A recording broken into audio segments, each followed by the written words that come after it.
Good morning, Raptor freaks. Lexi Otts here. It's Saturday morning. The Raptors lost the second game to the Atlanta Hawks. It was kind of a blowout by the end of the game. A lot of things just fell apart at a certain point in the fourth quarter, kind of like it fell apart at the end of the first quarter and the end of the second quarter. Just different periods of time where the Raptors just lost organization. And there was a point in the second half where I felt like the Raptors just lost their communication. Like they weren't totally gelling or talking to each other. Something just went apart, and they weren't playing as much together as they were either on Wednesday or at good times during the game last night. This game last night, as Jack and Matt put it in the broadcast, is difficult because they're doing it home and home games. And adjustments are made, and we were gearing up for this. We were going to be ready for this. Darko said it in the interviews between the games, saying that he fully expects Atlanta's coach Quinn Snyder to make major changes and really have a different game strategy to come at us to try and have a more successful outcome for them. And really, the main thing I saw that they did that was super, super effective, that absolutely killed us, was getting all those offensive rebounds.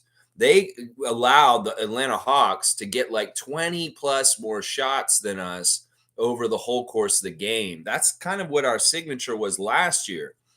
You play very energetic, you get a lot of rebounds, you get a lot of extra shot possessions because you're getting the steals and you're doing all kinds of stuff.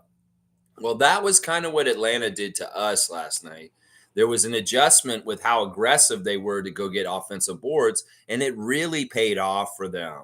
Our guys were kind of left in no man's land at times. Sometimes I could tell guys were out of position to get the long rebounds from their missed threes. And people like Okongwu and Capella would just swallow them up and continue to keep Atlanta offensive possessions alive. That was a real problem. Second chance points for the Atlanta Hawks. So Quinn Snyder had a very good coaching changes and adjustments, and we have to give him kudos. In some ways, Darko was anticipating Coach Snyder to have a much better game plan for this game. The other thing that is a big reason why we lost this game is Trae Young himself. They had lost a lot of games in a row. They had lost like 5 or 6 games in a row. And they were really in trouble. They really needed a win badly. The Atlanta Hawks franchise. They had been in a bad shape, just like us, and they needed something good to feel about too. So both teams getting a win in this 2-game series, it makes sense because in some ways, both teams were in really bad shape and they both really needed one. It's sad that we didn't win last night. It's sad that we couldn't build off of the success of Wednesday, but kudos to the Atlanta Hawks for making the adjustments and Trae Young playing above and beyond. Honestly, Trae Young really wanted that game last night. He really, really did. And he went and got it. So it sucks because they've jumped above us again and they're in the 10th spot in the play-in and we're outside again. It is what it is. Once again, everybody who's all upset and in their feelings about this, just stop. We've got to disconnect and allow the Raptors to fail and be who they are without us getting so emotionally attached or upset or like getting mad and just like saying a whole bunch of shit on Twitter and different places that you think is helpful, but it really isn't. It's just kind of like, yeah, I get it. You're upset that they're losing and that's not ideal. But honestly, we need to stay the course. We need to keep looking through this. I continue to say this, that just because there's not success for the Raptors right now doesn't mean our coach is bad, doesn't mean that Grady Dick's a bust, doesn't mean that necessarily that these guys can't figure it out and play together at some point. But I think it's true. There's going to be a change. There's going to be a change. That's just when you get to Masai Ujiri and you listen to what he says, he cares about winning. He cares about putting the best team on the court. Well, it's on the front office at this point. In some ways, it's on the front office at this point. The players are not the right mix of people together, and they're going to have to make some changes. And they will. I trust them. They will. All right, let's get into the comments and let's see what y'all have to say. And in some ways, today is a therapy session. So please, welcome. Sit down on the couch. We've got an hour, and I'd like to hear what you have to say and see if I can help you. All right, let's see. Trevor J said, "Good morning, Raptors family. We have to be better by having the ball in Scotty and Pascal's hands down the stretch. Yes. Now, once again, I will tell everybody I'm completely behind this. I think that Siakam should have been used way, way more in the second half last night.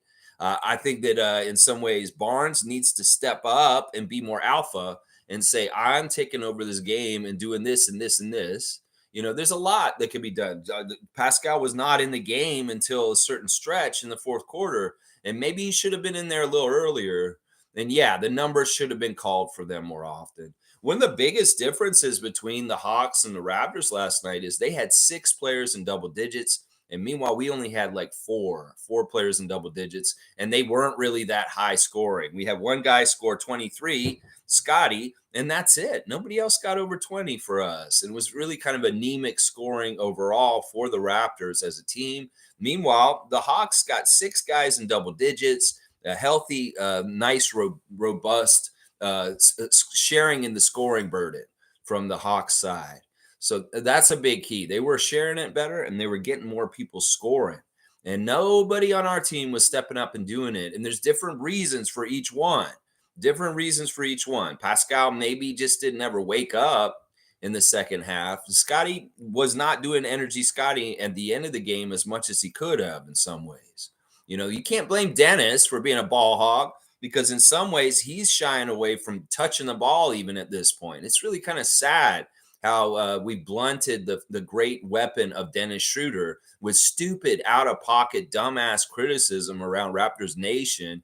Honestly, Dennis, in some ways, if nobody else is going to step up, he could step up and do more for us, and he did a little bit near the end.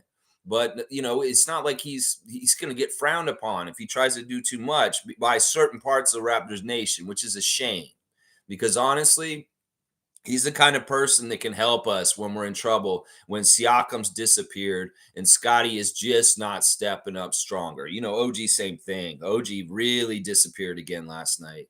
And it sucks because he disappeared on both ends of the court. He didn't do a very good job on defense, and he didn't give us anything on offense.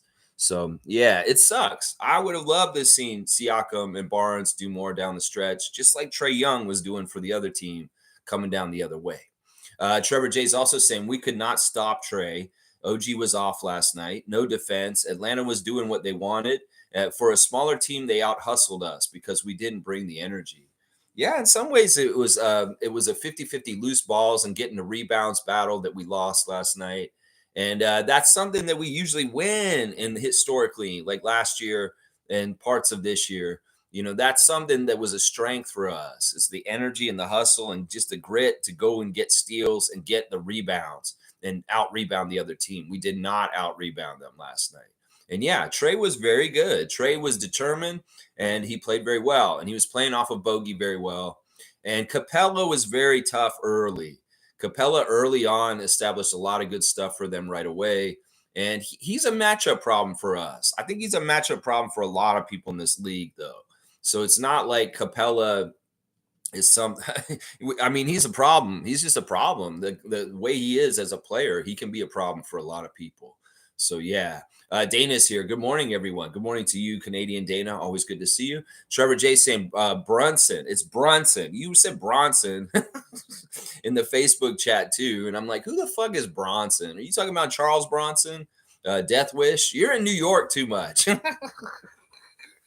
Brunson, Brunson, dropped 50 points with 9 threes to beat the Phoenix Suns. Yeah, perfect from the 3-point line, apparently. 9 for 9, which is insane. 50-point game. Very, very big game by Jalen Brunson.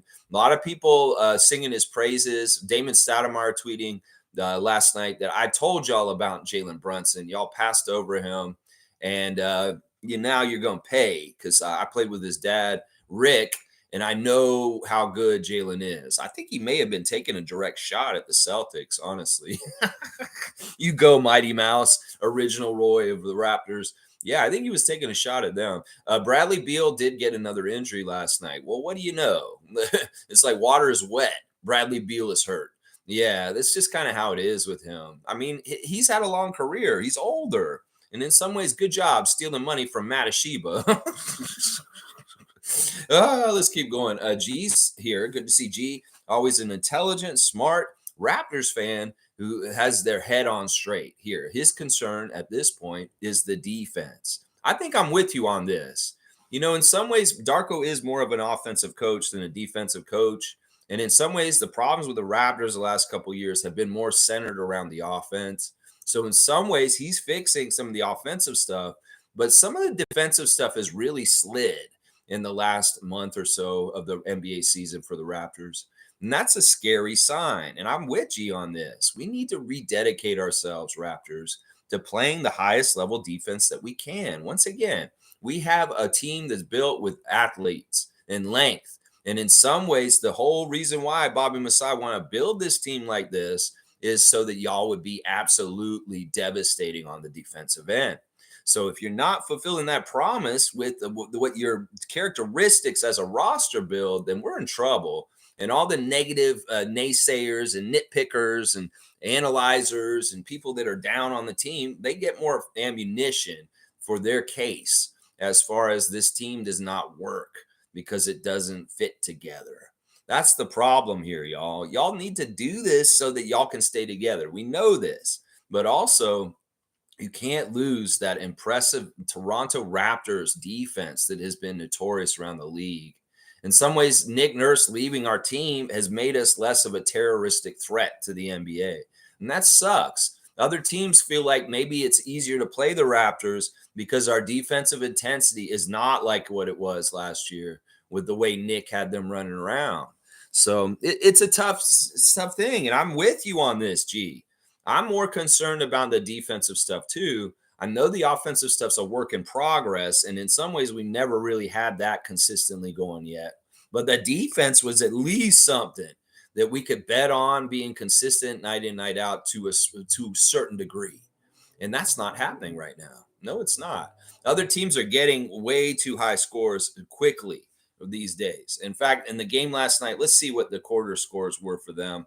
They got 30 in the first, and they had them down at 20 with a minute to go in the first, and they screwed up at the end in the last minute of the first quarter and allowed them to score 10 quick points to get to 30. I was going to say, wow, the Raptors played good defense in the first quarter because they held them closer to 20 than 30. But then, no, they wiped that out in the last minute of the quarter by allowing them to get 10 quick points. That really pissed me off in some ways. And then, 29 in the second, 28 in the third, and 38 points in the fourth. When they really should have been digging in and holding them down, they got the most points of the whole entire game in the fourth quarter. Yeah, that's just bad. And then they had that breakdown at the end of the second quarter before halftime also, where they let them build a lead and get a 10-point lead at halftime. Yeah, it's just not good enough, Raptors. You guys aren't playing up to snuff, and it sucks. It's sad. It is what it is. We're going to have to just ride with them. Once again, everybody who gets so wound up about them that you're lashing out abusively towards them because they lost last night, you need to chill. Seriously. If you're an actual fan of this team, you'll allow for them to be human and make mistakes and not be perfect and allow for them to start over and grow with the new coach. Because that's what this year is, y'all, is we're starting over. And in a lot of ways, everything that we did before Darko should not be looked at this point because this is a new era and it's a new time and it's on the schedule of Scotty. And in some ways, everybody comparing last year or even championship year or Nick Nurse's rookie year or any of this bullshit, you just need to stop. Because this is a singular, unique time for itself, and it is what it is. Either you accept what's happening and just move with it, or if you can't accept it, well, you just be a miserable fuck for the rest of the day and the whole weekend because you're so upset that the Raptors failed on Friday night. You go ahead. You make that choice. It's your life. You can live miserable if you want, but I choose to move on and say, okay, the Raptors lost last night. I'm going to go and work on my work and do other things and get my mind on other things. Y'all want to get all wound up and pissed off, Raptors naysayers and social media spaces, you go ahead. But me, I'm going to handle this in a mature way, and I'm going to allow for the team to continue to try and strive to get success, even if they fail over and over again. because that's the way a real person that supports their team acts. That's how a good fan acts. And shitty fans are the ones who get all pissy and make it worse by insulting and being abusive towards their team when they're struggling. And that's my opinion on it. Other people can be like, no, I'm a good fan because I really want them to win. So I'm really tough on them. Well, fuck. I hope you don't have a kid, because if you treated your kid like that too, man, you might be abusive towards your child, is what I would say. Let's see. Let's keep going. Stargate is here. Good morning to Stargate. Good morning, Raptor Freak family. Cool Cat was in Spaces and mentioned she was at the game last night and noticed a few things about some of the players that and found their demeanor last night, which I found concerning. Yeah, I mean, listen, she has an astute eye, and if she was in the building and she was seeing things that weren't on the camera on the TV broadcast, I would trust her eye. And I don't know what she said specifically in Spaces because I was not in there. But you guys can elaborate for me, Stargate, if you want. If Cool Cat shows up herself, maybe she could tell me what she saw. If not, maybe you could tell me what she was saying last night related to me. Good morning to you, Stargate, a great Raptor freak. Jillian's here. Good sunny morning, peeps. Good sunny morning to you, Jillian. Thank you for adding me on Facebook. And I don't know if it's totally sunny right now in Toronto. In fact, they're saying it's going to rain around 10 a.m. here in the GTA. So, yeah, but good morning to you, Jillian. Always happy to see you. G saying, I remember even if we were not scoring, we were making it miserable for other teams to score. Yeah. Yeah. That's the Nick Nurse stuff I was just talking about, G. Yeah. We were a pain in the ass. Most people in the league did not play like playing against us. There's a reason why Giannis would DMP with us. There's a reason why Steph Curry might DMP with us. There were reasons for this. And well, maybe people aren't going to be DMPing from us anymore because they're not afraid of playing our crazy ass buzzsaw defense like we had last year. Yeah, it sucks. In some ways, we're in transition and some of our characteristics we're losing, but we need to find our new identity and, morph and change with what's supposed to happen. We all have paths in life, and sometimes our paths in life aren't ideal and they're not exactly where we want to be, but we have to keep going. We have our own individual paths in life, and in some ways you have to trust your own path in life, that it is where you are supposed to be. In some ways you may feel uncomfortable and it's like, this sucks, I don't want to be at this point in my life.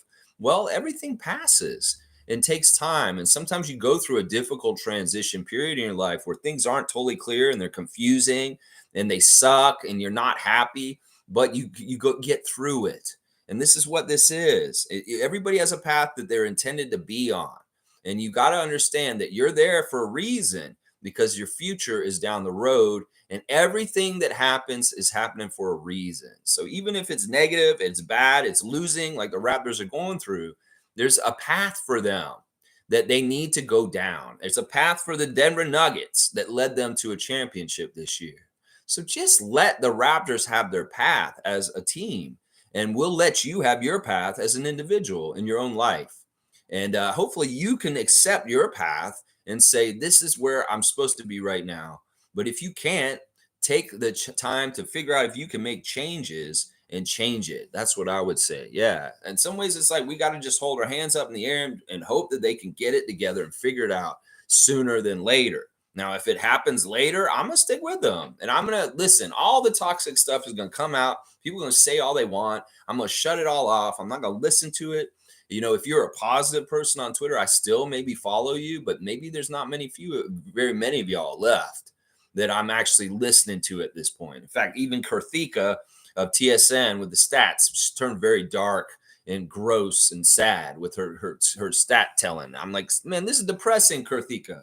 You used to be so much more positive and happy with your stats, and right now you're bumming me out, is what I've been saying to her. Let's see, Cowboys here. Good morning, Lex and Raptor Freaks. What was that? What was that? Well, that was Quinn Snyder adjusting with a really good game plan as a good coach, and them beating the Raptors in the second game of two. Listen, in some ways, it's not that I expected it. I did expect that the Hawks were going to come back with a different energy and really, really try and win this one last night. And in some ways, I was hoping that the Raptors would come in prepared and play professionally and play tough and do the right things to hold them off and still win, but they didn't. And it is what it is. It's just life. Life happens. Sometimes it doesn't work out for you. Sometimes it does. In some ways, this is an indictment of society that we too much overvalue winners and winning is just the only thing. And if you don't win, it's fucked up. It's Ricky Bobby mentality. Well, that's messed up because in some ways there's always going to be losers. And in some ways, losers, you want to disrespect them, you want to put them down, you know, all this stuff. Listen, people try things, they dare, and they don't always succeed. And then sometimes you can look at those people as losers, but at least they dared, at least they tried. And in some ways, that's more winning than somebody who never tried at all. So there's levels to this, and let the Raptors be who they are naturally, who they're supposed to be right now. It may not be who you want them to be. You may not be happy with them, but just let them be who they are. And we will work through this together. If you want to be a good, positive Raptors fan and hang out in the Raptor Street family with us, that's all we have to do is let them be who they are and detach yourself emotionally from it totally. You know, seriously, there's no point for it to ruin your Friday night. It's just like, okay, the Raptors did not win against the Hawks. It's unfortunate, but I'll move on and I'll go do something else. And I won't let it taint me in an immature way. I feel like that's part of the problem with these people. They're so tied into it that they let whatever happens with the Raptors deal with them like it's a stock market. Like, oh, I'm up. Oh, I'm down. Oh, and then they get all freaked out and crazy. It's not a healthy way to live your life. So please separate your life from the Raptors winning and losing. It's just smart. It's just smart at this point. All right, let's see. Stargate is saying maybe she can elaborate when she comes in, but if this is true, it is concerning. Remember, when you watch the game live, you get a totally different perspective than when viewed on TV. For sure, for sure. And this is often something I'll do, Stargate, when I go to the game live, is I'll be watching everything the camera's not looking at. I'll be watching referees off camera. I'll be watching the bench, seeing how they're reacting to things in the game and stuff like that. Yeah, I'll be doing that kind of stuff. It's ironic that you're bringing this up and saying this. Cool Cat saw this stuff since we had such a great open gym episode drop yesterday on the three vets on the bench. Once again, open gym. Okay, good job. You're doing a better job with what you're doing with your show instead of a couple weeks ago. Yeah, a really nice episode on the three, Otto, Thad, and Garrett, and about their ties from before, their roles on the game. We saw a clip of that at the Players Association gym in New York, in between the Brooklyn and the New York game, telling the guys, you got to get back on defense. I don't care what happened on offense. If you miss a shot, him very explicitly telling the guys. And we got more of the picture that the old vets are very much talking to the youngsters and everybody else and being very active vocal leaders, and that they are very much like player coaches is basically what we got from the open gym episode. It was fantastic. And you can see the real true friendship between those three guys, the trust. And as Thad put it, they're kind of doing different positions. It's like Garrett works with the guards, Otto works with the forwards, and Thaddeus is working with the big men. And I like that. I like that delineation. And Darko's all about letting those guys speak and have a lot of leadership around the team. That's fantastic. That is fantastic stuff indeed, for sure. So yeah, good open gym out yesterday on the three vets, and check it out. Check it out for sure. Jillian's saying they were like a deer in headlights last night. Yeah, it was a little bit difficult. I mean, seriously. All right, let me go look at the Hawks. I'm going to give the Hawks some credit. This is what I'm going to do. Instead of looking at our guys, and I'll do the 3 stars and all that stuff too, I want to talk about why the Hawks did so well. And specifically, first of all, Trae Young, 15 of 29 from the field, 7 of 15 from three, 38 points in 36 minutes. He outscored his minutes. That's really good. He got a double-double with 11 assists. He had 5 rebounds and 1 steal, 8 turnovers. And the last turnover was him exiting the game. Jack and Matt just got so giddy out of that really weird move where he just like dribbled and walked off the court and handed the ball to Brandon Adair. Yeah, that was pretty goofy and funny. I'd never seen somebody do that too. But yeah, Trae Young, it was your show last night, and he is one of the most potent offensive threats in this league. He's not a very good defender, but he is a damn for sure very much an offensive threat, and he led that team to it. And, behind him, Bogdanovich off the bench, 7 of 16, 3 of 7 from 3, 6 assists, 3 rebounds, a plus 21 and 20 points off the bench for Bogdan. Then you had the DeJounte Murray picking his spots. Is when Trae Young's out, Murray's kind of taken over. He was scoring way too much in the mid range and getting free. And in some ways, we need to limit one of those three guys. And all three of them were kind of dealing and getting what they wanted. DeJounte was 17 points, 7 rebounds, 9 assists, and a steal. Plus 18. Capella, absolutely a force early in the game, establishing their offense for the Hawks. He's a load, 9 for 12 down low, 15 rebounds with 18 points and 3 blocks. That is a badass stat line for their center. And Sadiq Bey, he woke up a little bit last night after going 0 for 5 on Wednesday. He made 2 threes and got a double-double, 10 points, 10 rebounds, 4 assists. Sadiq Bey was much better in this game, and he was very helpful to the Hawks. Now, them not having Wesley Matthews may actually help them. I'm not going to lie, because he was kind of dead wood for them in the starting lineup, and them bringing in Sadiq into the starting lineup was actually a really, really good move. And then Okongwu was kind of like mini Capella. He is very much active and really fighting for loose balls. He was probably the most get after it guy on the court last night. 14 points, 11 rebounds and a block, a plus 14, 6 of 7 shooting for Okongwu. Yeah, I got to give these guys some props. I mean, they had a very nice balance and they had different guys. Once again, the Raptors will win games when they have multiple guys doing winning things. We can't have just like one or two guys doing winning things. We need like 6, 7, 8 guys on our roster doing winning things. And that will add up to it. The Hawks had way more guys doing winning things last night, and that's why they won. That's why they won right there. Yeah. Let's see. Firebolt saying, good morning, Raptor Freak family. Tough one last night. Yeah, it was tough. It's tough. Learning, and learning. Learning for Scotty, learning for Darko, learning for Siakam and Anunoby. Yeah, learning for everybody. Trevor saying, it's so funny. When things do not go the way we plan it, we quickly turn it around and blame everyone for a downfall. I get what you're saying here. I agree. I think that, in some ways, part of what I do on this channel is I do want to try and suss out who's to blame for what happened in the game. In some ways, I will go over the players on our team very soon. But on a lot of ways, this is more that we were neutral. Nobody did anything. It's not like anybody did really anything super bad, and nobody did anything super good to put their will on the game to win it. And the Hawks put their will on the game to win it. It's really like that. So I could go and diss all the Raptors and say all this stuff, and I probably will say some negative things about them very soon. But mostly, it's the success and the want of the Atlanta Hawks filling in the void that wins that game last night. Every game is a clean slate, and it's up to the players who hit the court that night to put their will on the court and make it into stats and scoring and a winning. And that's the thing. The Hawks were doing more of that work to get to that winning than we were. And that's what we need to figure out. Why isn't this team and this group of guys have a proclivity to want to go win? Why do they not have the juice in them, or what's wrong with them? Why are they not having the gumption to want to go win is what I'm wondering. There's something wrong there. Because Masai Ujiri says win a lot, and they should be hearing him. There's something wrong with them.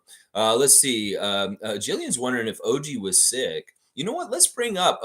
She's brought him up specifically. Let's go look at OG's stat line real quick and see what's up. He played 33 minutes last night. He was a minus 19. He only had 7 points, 3 of 8 from the field. He did make 1 3 out of 4, 2 rebounds, 4 assists, 2 turnovers. Really, really weak stat line. In some ways, OG was doing some cardio out there because honestly, you've been doing so much better this week. I feel like he was a step slow last night. It was a little clunky. He was kind of awkward. We know that OG can look a little slow or clunky and awkward and clumsy in some games. Some games he's graceful and he's just going down the hoop and throwing it down on Clint Capella. And then some games he just looks like everything comes off his foot. And I feel like last night was one of those clumsy games for OG. Nothing was really able to get into a groove for himself on either side of the floor, whether it was offensively or even defensively. He was missing assignments and not really his top level self. So, yeah, I don't think he's sick, but maybe, I don't know. On the down low, he could be sick for some ways. Let's see. Stargate saying, so if Cool Cat's correct in her perception, I think our 3 best players are tuning out Darko, which is not good. See, this is no good. This is no good. And that may mean, yeah, it may be time to clean a house a little bit with a couple of those guys. Listen, Darko's a coach. Darko's going to do what he's going to do. Like, I listen, I feel like it is a personality problem on our team. If it was a problem last year, it's probably still a problem in certain ways this year. This is important. Leaders on this team need to really respect the coach and deal with them right. And if this kind of shit is happening, this is bad. This is very, very bad. It's not an indictment of Darko. Darko's a fantastic player coach. It's an indictment of those players if they're not able to respect the coach and get on board with him. I don't know. We'll see. We know that there's a proclivity for people to try and go on their own script and certain people on this team. And I'm not about that. In some ways, they need to respect the coach and do what he's telling them to do.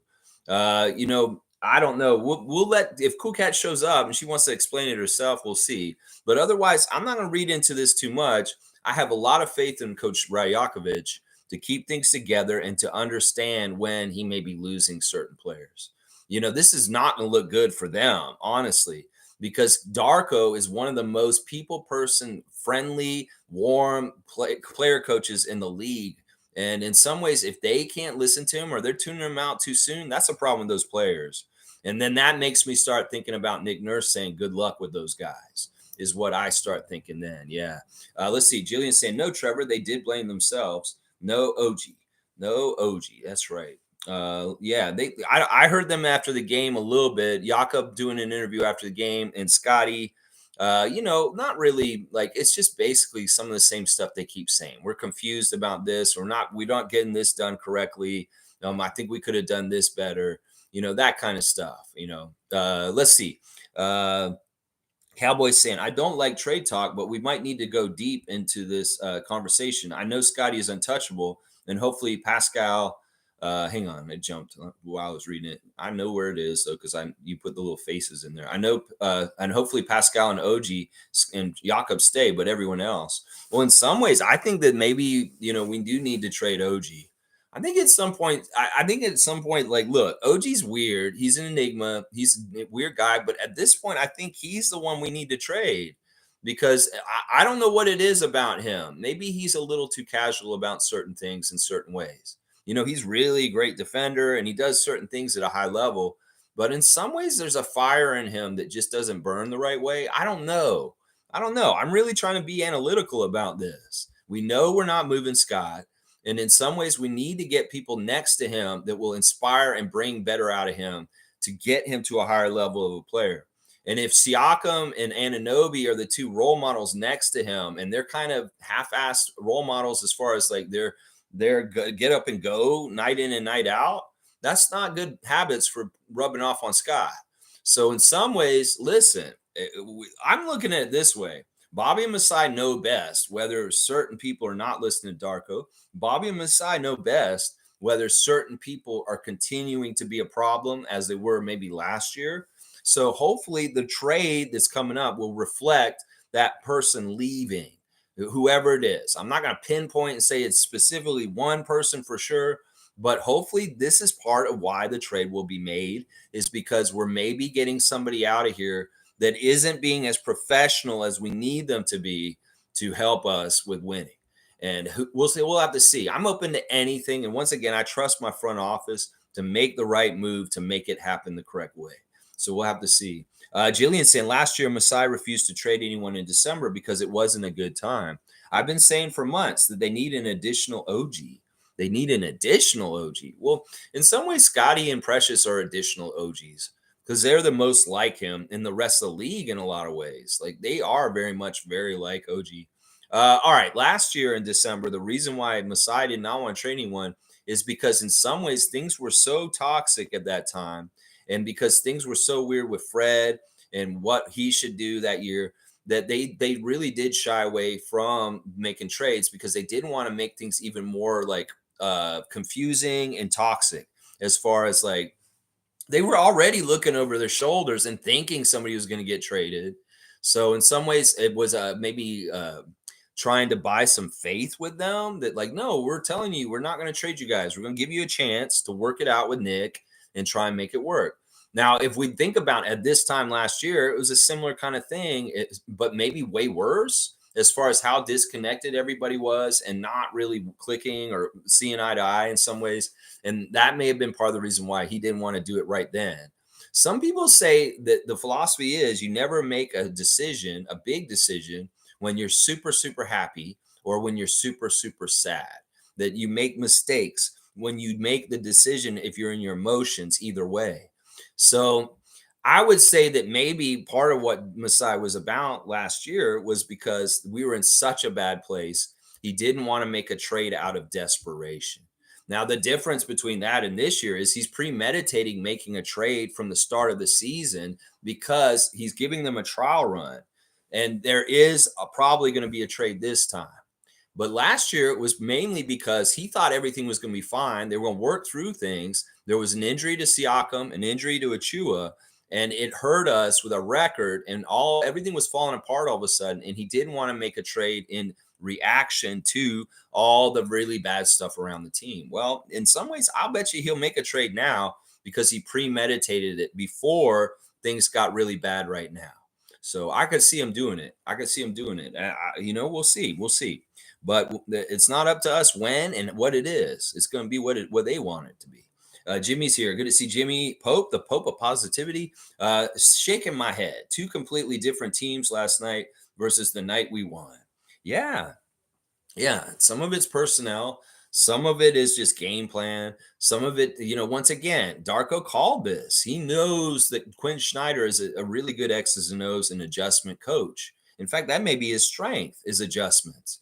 And he made the adjustments, and they were really sound good ones. It really was on placement for rebounds and getting his Hawks to be more aggressive going after those rebounds. They out rebounded the hell out of us. And that was a huge key to why they won. We can talk about the missed free throws too, and how that hurt our feelings of confidence. Missing so many damn free throws really did hurt our team too. But it ultimately wasn't what killed us. No, it was getting to loose balls and rebounds that killed us. Yeah, it was really, really crazy. Jillian's saying no OG equals last night. Yeah, he just didn't show up in some ways. He showed up, but didn't show up. Let's see. Stargate saying trades are coming. It just as the right trade at the right time. That's right. The only trade I am, in my opinion, that makes sense right now is that OG to Indy for Healed, Nemhard, and Mathurin. I mean, if they could pull that off, that'd be awesome. I'm sure there's other trades that would make sense that I just hadn't thought about, but that's the one that I thought of. He did some crazy stuff for them last night, but he also is infuriating the Pacers for certain reasons too, because in some ways he has defensive liabilities to him. So the Pacers nation's kind of ready to let Buddy Hield go, from what I can tell. The big rumor in the last day or so is something with the Kings to get Keegan Murray. I'm not too high on Keegan Murray. In some ways, he's not a player that really excites me or gets me going. I like the idea that Masai and Bobby are saying if they're going to do a deal to get Keegan Murray, that first round picks have to be involved in that deal. And I'm all about it. I think that the last deal I heard being proposed was Keegan Murray, 3 first round picks, and a secondary bench player that's helpful for solidifying the bench for either Siakam or Anunoby straight up.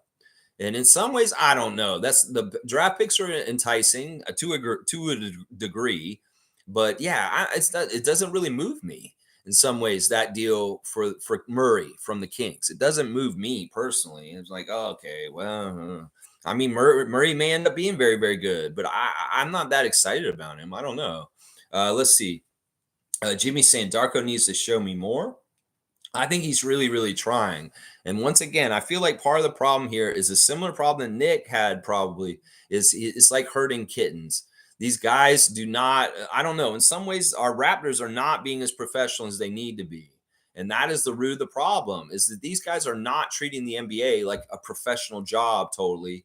And they're not coming correctly. And in some ways, that's not the coach's fault.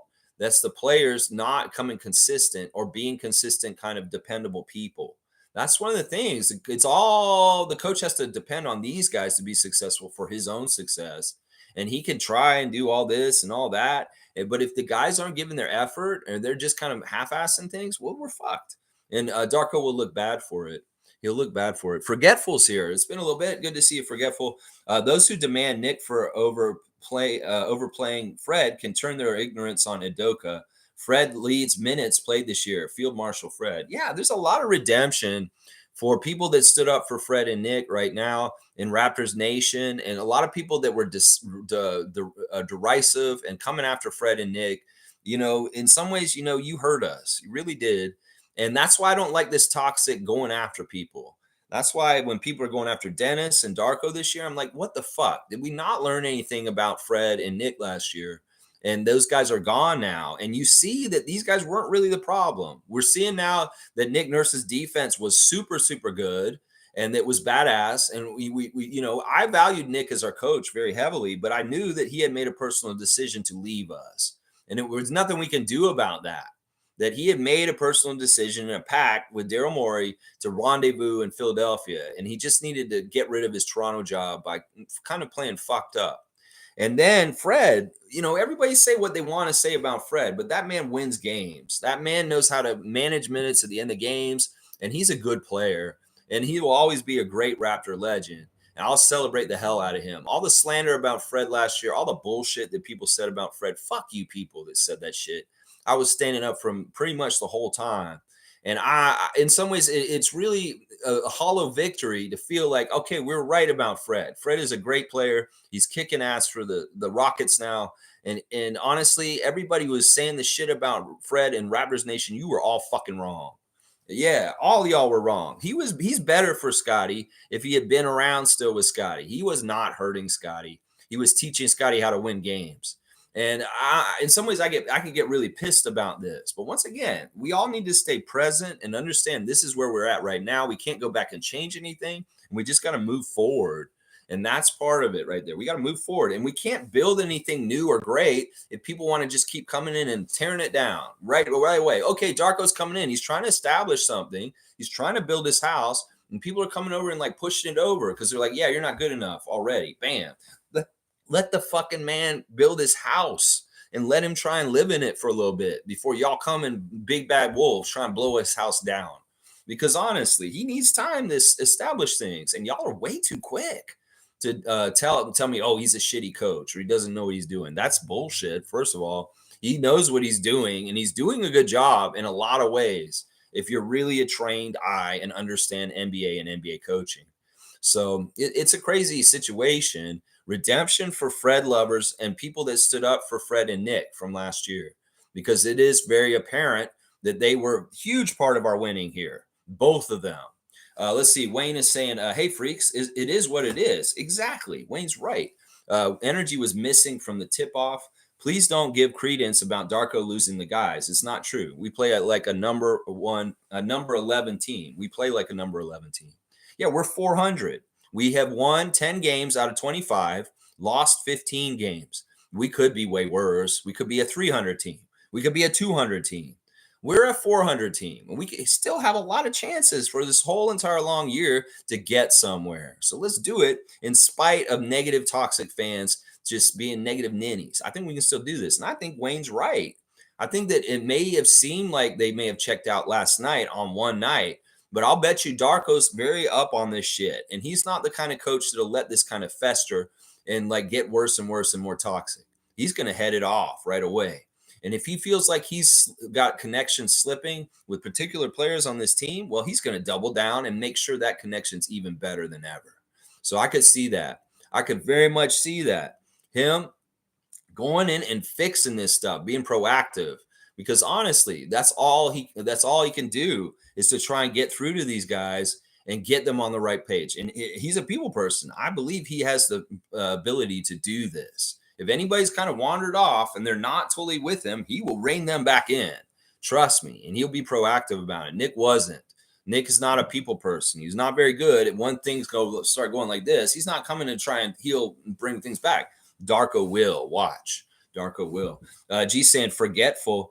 Fred was competitive, and apparently this offended some people. Now they look passive and disinterested. Fred was made the scapegoat. Yeah. He's an ingredient that was absolutely essential for us last year. I kept calling it the treasure map. He knows how to win. And honestly, we don't have anybody who has a treasure map right now. Scotty, you got to start drawing your own treasure map on how to win games as a superstar leading this team. All you fuck faces that were mad at Fred for being too much of a ball hog last year, we needed him to do that to help us win. And I'm going to say this right now. Dennis knows how to win a little bit better than some of our other guys, but y'all won't let him try and go and take over the game to win the game for us because y'all have already painted him as a ball hog and somebody that shouldn't be trying to take over at the end of the game when he may be the only guy who has the nuts to go and fucking do it at the end of the game in some ways. Seriously, Scotty, you can do it. You can do it, but you just haven't understood the rhythms of the game or your time and spots to go and fucking do it. And Siakam, you've had years to do this, bro. You've had years to get good at this, man. In some ways, you're just casual about it. You're just too casual about losing and winning in some ways. I think that's the problem. These guys are too casual about winning and losing. They say, oh, we want to win. It's nicer when we win. Life is better. Oh, yeah. You think we want to lose? Well, okay. Yeah, you don't want to lose. I get it. But do you want to win that bad? Because I don't think you do. You don't want to win enough is what I feel like with you guys. So, yeah, it's crazy. It's crazy. Nako's saying Trae has to be one of the most underrated players in the league. He's not underrated. He gets a lot of the respect that he deserves. Pretty sure there were Celtics fans who were calling for MA's head before the trade deadline. Okay, what are you talking about? Like 2 years ago when he was still with the team? Wow, there's always going to be overreactive, toxic fans. And in fact, those may have been Raptors fans acting like Celtics fans, Gerald. They could have been Sixers fans imposing as green and white fans for the Celtics. There's always, that's the thing. That's why I'm suspicious of everybody who's derisive of our players and coaches is that all right, I'm going to call you out because you're anonymous. You're online. I don't know who you are. If you're just derisive of these people, I'm just going to say you're not a fan. Because for all I know, you could be sitting in Philadelphia and wearing a 76ers shirt and you're online saying you're Raptor fan number 23. That's for all I know. All I can go by is your opinions and what you espouse. And that's one of the ways we figure out whether you belong here on this channel with us in the Raptor Freak family. Is we get your motives, we understand who you are, and based on what you say is whether I decide whether you're a real fan or not. And a lot of the people that are coming at the team are not real fans of ours. There are other people coming from other places to try and burn our house down from the inside with all kinds of confusion and stupid ass comments and crazy shit. That's why what we're doing here is more important than ever, is because there is a lot of confusion and dumb shit out there. And once again, I take it by a case basis. It's like in life, you meet somebody, well, you're going to find out whether you like them or not. You got to see if they're respectful and you like them or you get along, you have a rapport. Well, online, if you're interacting with people, see how they feel about certain things. And if their opinions and stuff are destructive for the Raptors, they're like, oh, well, you're really coming down on Darko very soon. We should give him a chance. He hasn't even been on this job for a year yet. And there's a lot that he needs to still figure out. This is very early in his head coaching career. And, Masai and Bobby went through 4 months of looking for a coach. And this was the one that they wanted. And so that means something. People that are tearing it down already, they're not fans. They're people that want to destroy our house. As soon as we start trying to rebuild it, they're already lighting kindling to come over and start burning it down even more. So I really tell every Raptor fan, if you're a real fan, listen to the voice of the person who's espousing the opinion, and they'll tell you whether they're a true fan or not. There's a difference between constructive criticism and talking about how the team can get better and just pure outright slander and coming after people personally, like what happened with Fred and Nick last year. So it's crazy. It's crazy. And once again, take people for what they say and decide from that. Trae is not underrated. In fact, he's a golden boy in this league, and he's very much over marketed in some ways. I don't think he's a complete player. He's a very good scorer. That's all he is. Jimmy's saying 0 adjustments. I don't want us to be 40 games in before we try different things. I will be so pissed if we make a big trade before we even experiment. Shaking my head. I'm kind of confused about your quote, your comment, Jimmy, but I'll read it again real quick. You don't want us to be 40 games in before we try different things. I think on the download, Darko's trying different things all the time. He's trying different things from game to game. It's just they're a little subtle and they're not sweeping, huge, crazy, big changes. I mean, there were changes in our rotation last night. Dennis coming out first instead of Scotty. There was a lot. There's always different stuff he's doing, and he's very much molding and changing what he's doing on all the time, all the time. So you know what? I don't know. I think the trade needs to happen soon, though. I really do. I do feel like we're spinning our wheels at this point, and that we need a little shakeup. We need a little injection in our arm to get going again. And I think that a change would do this. Honestly, if somebody they see somebody get traded, and somebody new comes in, and maybe this new person comes in, and they are very much ready for a new opportunity, and they kind of jostle things and make people a little more motivated around. Maybe they are very much a person that has some of that Fred VanVleet winning attitude that's going to come in and really push us to try and win games at the end of the game. So that's the problem. In some ways, we're limited by Scott because Scott's our number one guy, and it's on his development curve, and he's not ready to take over games yet and be the absolute dominant guy like Trae Young was last night. Well, we're not going to win, especially because all the Scotty lovers are saying it only is Scott, and anybody else who tries to step up and take over the game other than Scott, they're getting dissed and saying, why are you doing it? Well, that's the problem, Scotty lovers. You need your guy to go and do it, and then we will have no problem with him doing it. I have no problem with Scotty taking over and being there, but if he's not going to do it, somebody else has to do it, and allow maybe Dennis to do it. Maybe allow OG or somebody else to do it instead, and then you won't call them ball hogs and they were problems. Somebody's got to fucking do it. Somebody's got to do it. If Siakam and Scotty aren't going to do it, somebody's got to do it, or we're going to lose. And then y'all are going to be like we are today. That's all I'm going to say about it. It's just like you got to figure it out. Jillian's saying Fred was inconsistent. He was inconsistent, not really, though. He was inconsistent in the way that he missed a shot, like sometimes, but that's the shooter's going to shoot. And sometimes they make it and sometimes they don't. You know, he does still have a chucking allegation on him, and Houston Rockets fans see it and they get frustrated with it.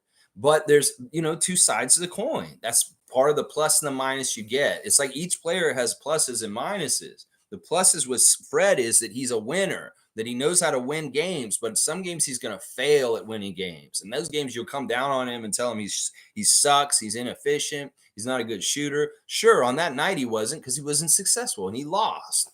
Well, when he wins, he gets all the credit too. Now, Siakam, he works really hard. He's tireless. He's an offensive weapon, but he has negatives, things that he's not stepping up and doing and just taking what should be his. He's never, ever actually stepped up and being a consistent franchise leader for our team.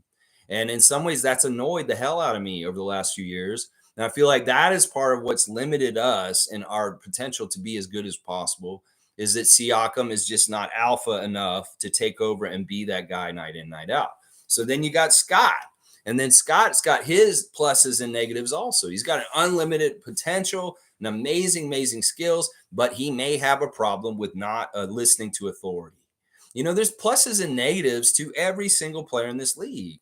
And Fred being just a little inefficient or inconsistent is the negative that you get with all the other really good things about him. It's a give and take. So Jimmy's saying if our starting lineup isn't hitting shots, we're cooked. Our half-court offense ain't that good, so our defense needs to be good. Our defense has been beyond subpar. Yeah, it's especially dropped off recently. They have the graph where they have all 30 teams, and they have the axis of defensive and offensive efficiency, and the Raptors have migrated from the top left corner, which means that they had high defense but very poor offense, and they kind of moved. They've moved better on offense as the years gone on, but they're lowering their defensive efficiency. And it's crazy. They're really close to the Knicks right now on that graph. And it sucks because they're just below the really winning line, and they've kind of just danced below it all the way down in a vertical in a diagonal pattern going from top left to bottom right. And it's very interesting to watch because it really does track them having more success with offense, but much worse defense recently. And that's the problem right now. Let's see what else y'all are saying. Infamous is saying, salute, freaks. It's just one of those games when Trae Young got hot. We couldn't shut his water off. They were on a 5-game losing streak, and they wanted to end it badly. Yep. And this is exactly the right statement about what happened last night. Infamous is exactly right. He's going to get a dunk because, honestly, you can read into this way more if you want to, but it really is like the Hawks were fed up with losing, and Trae Young carried them on his back. This is really kind of the best synopsis for what happened last night. Now, one of our guys could have stepped up and said, "No, Trae Young, you're not going to be the number one guy on the game tonight. We're going to have the Raptors player be the number one guy." That was for any of them to take, but none of them did. None of them did. Nope, they weren't the best player on the court. Trae Young was, and he got his team to win. Let's see. Naka's saying Rockets bench isn't amazing. I think Fred is finding himself in situations where he has to play more minutes than he should be. No, it really is a thing like just like Nick and Eme Adoka is playing him. And Fred loves playing all the minutes. He's not upset about that. In some ways, there's an immaturity to the Rockets still overall. And Fred is very mature and he brings that. Him and Dylan Brooks are absolutely essential for that team to win. Very interesting stuff with Dylan Brooks last night, for sure. His return to Memphis. I would say this. Part of it is, and this is what they've been saying around the Rockets, is that the Rockets have dogs. This is what Terry Eason was saying after a game. They're on a 5-game win streak right now.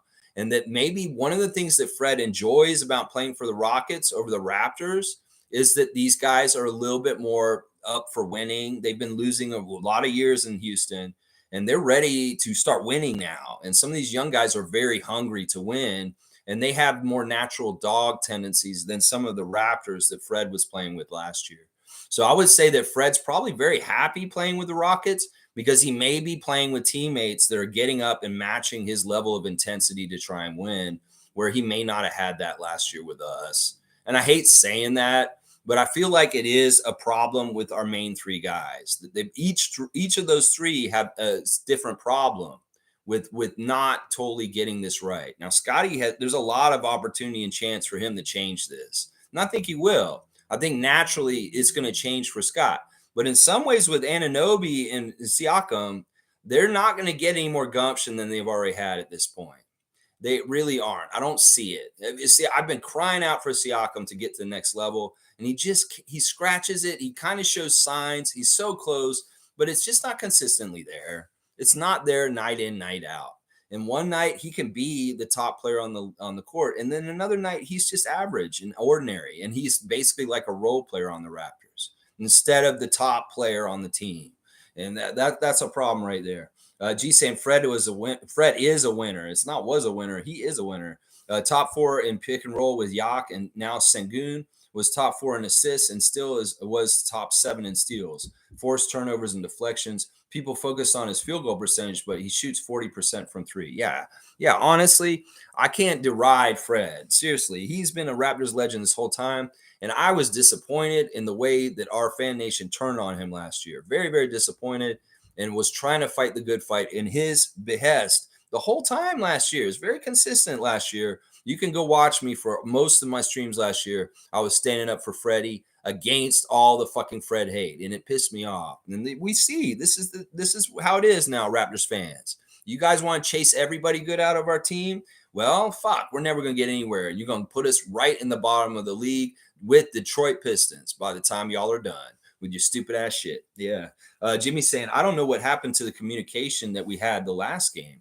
It really was like there was a palatable visual point in the third quarter where it all fell apart with the Raptors and communication went out the window, and all of a sudden nobody was on the same page.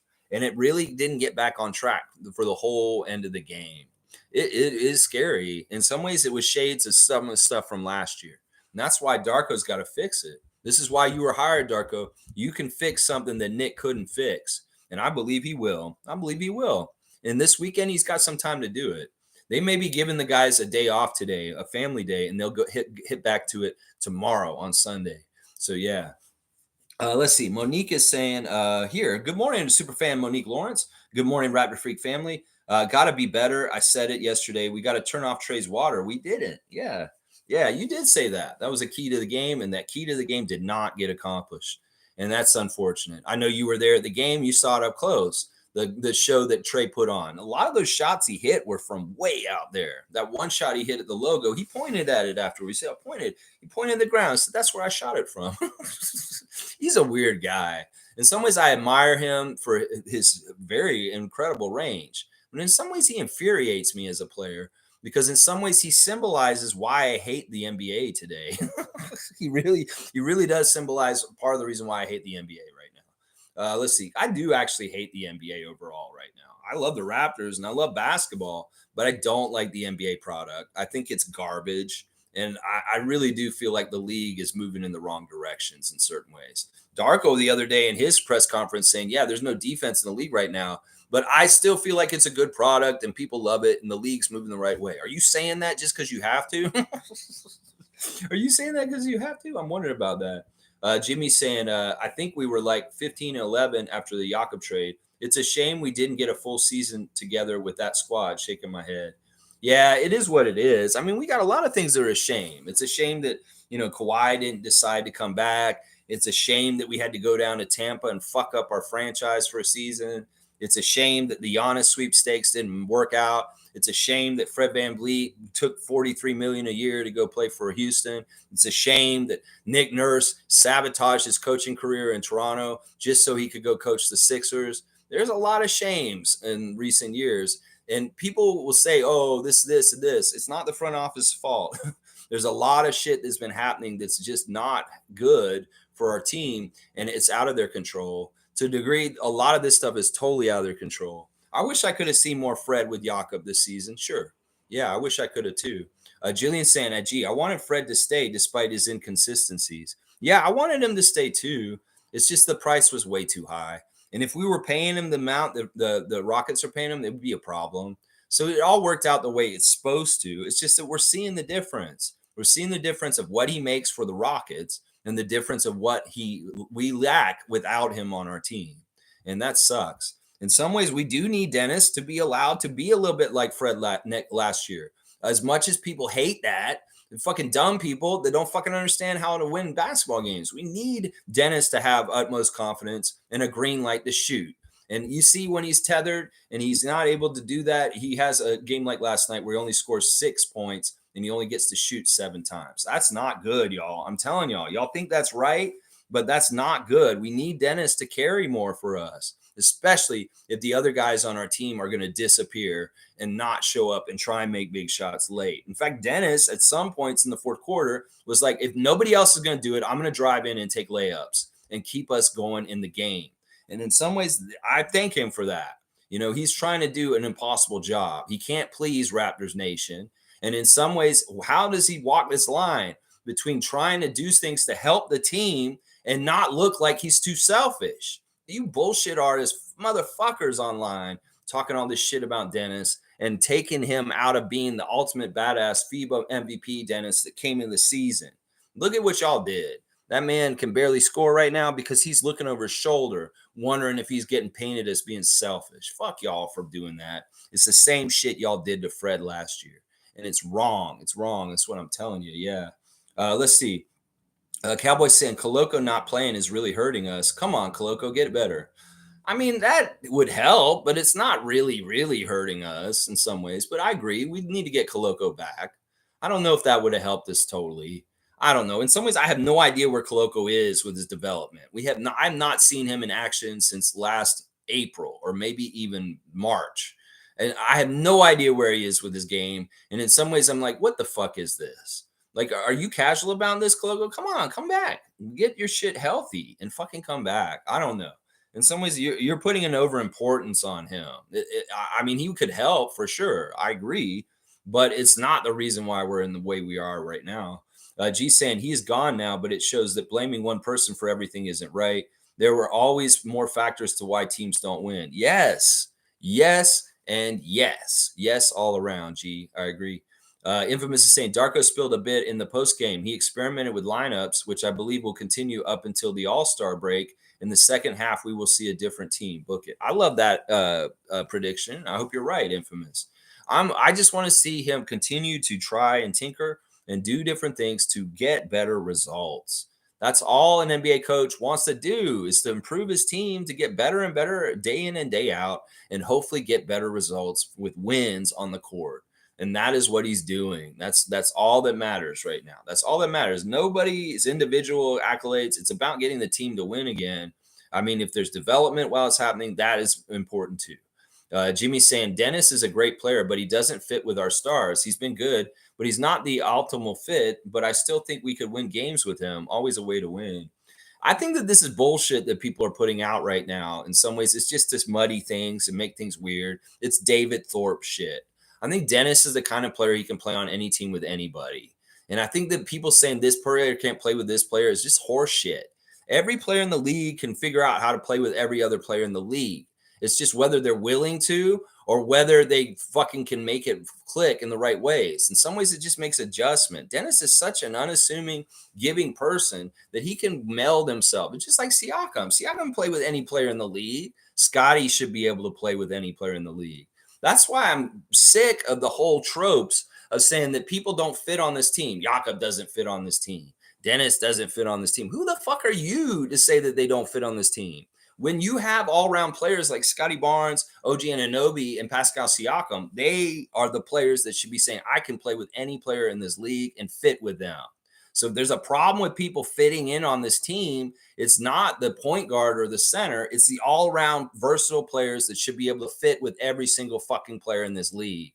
LeBron James can play with any player in this league. Scotty Barnes can play with any player in this league. So I'm sick of this David Thorpe bullshit being propagated. He's the one who said that Dennis doesn't fit with our team, and he's full of shit. Dennis and them can make this work, and that's not helpful. And in some ways, it's absolute horseshit. It's absolute horseshit. It's absolute horseshit. It's not clicking, but I think that in some ways it's OG's fault. Yeah, I'll say it right now. I think that overall, our whole entire team's problem is OG in some ways, and that we need to trade him. That we need to trade him. Yeah, I said it. I said it specifically right now. I get it now. I figured it out. I think it's OG's fault, and we just need to trade him, and it'll help us a lot in a lot of different ways. Watch. Let's see. Let's keep going. Jillian's saying, yes, Darko's still a virgin. Yeah. I mean, it's not really a virgin because he's done it now. He's like a very young in his first year of experience. Monique saying second half was brutal. Yeah. Fourth quarter, especially, just everything falling apart completely. And yeah, we got bench time. We got to see the vets and Grady Dick and Jalen McDaniels get out there for a little bit right at the end. Nako's saying, for what it's worth, we'd be worse if Yak wasn't here, and he does have a good value contract. Scotty is finding success, at least stat-wise, with Darko, seemingly better development than with Nick. This is part of it right here. Like, you guys can't have it both ways. You can't have Scotty be the forefront and the epitome and the center of everything that we do and expect us to win every game. Y'all just asking for too much. Y'all think that it's just magically going to happen that way? No. Once again, Scotty is number one top guy, and we don't start to learn how to win again until he learns how to win as that top guy for our team. And in some ways, we're letting Siakam for the last couple of years be that guy and try and do it himself, but he just is not taking that mantle. And well, Scott, you can, but don't be like Siakam and don't go and like get his tendencies and habits for how he leads. No, make your own characteristic and personality for how you take over and win games. Don't be like Siakam and Anunoby because they don't do shit. They just stand around and let the game happen, and they don't fucking step up. So you step up, Scott. You can do better than that. And it's up to you, man. You're the hero. You're going to be the one who saves the Raptors. So we win and lose with you, bro. We win and lose with you. And you got to do it, bro. You got to do it. Yes. Yeah, and I agree. We'd be way worse without Jakob right now because we'd have no center, and people like Capella would be absolutely destroying us even worse. Even worse. So understand that. Value the Yak that he's blocking Trae Young in the win on Wednesday, and understand that he was almost perfect from the field. In fact, let's do our free stars of the game right now. My number one star is Scotty. Scotty was the best player on the court, our leading scorer, 9 of 15 from the field. He hit 1 of his 5 three-pointers. He was 4 of 8 at the free throw line. The free throw line was absolute garbage, and on the down low was the thing that was letting the air out and us feeling good about ourselves, that we were shooting so shit at the free throw line. And I hate that. Scotty, you got to tighten up at the free throw line, concentrate better, and take those shots. Now, they didn't ultimately matter because we got blown out, but y'all really hurt our feelings of confidence when y'all missed so many free throws. Y'all were shooting 33% from the free throw line in the first quarter. And that is horrible, y'all. That is absolutely horrible. Scotty had 4 rebounds, 8 assists, 1 steal, 2 blocks, 3 turnovers, a minus 19. Yeah, he wasn't the worst plus minus. Dennis was, but he was a minus 20. And him and OG Scotty were minus 19. Those were the three worst plus minuses on our team last night. So yeah, blame Scotty, OG, and Dennis to a degree.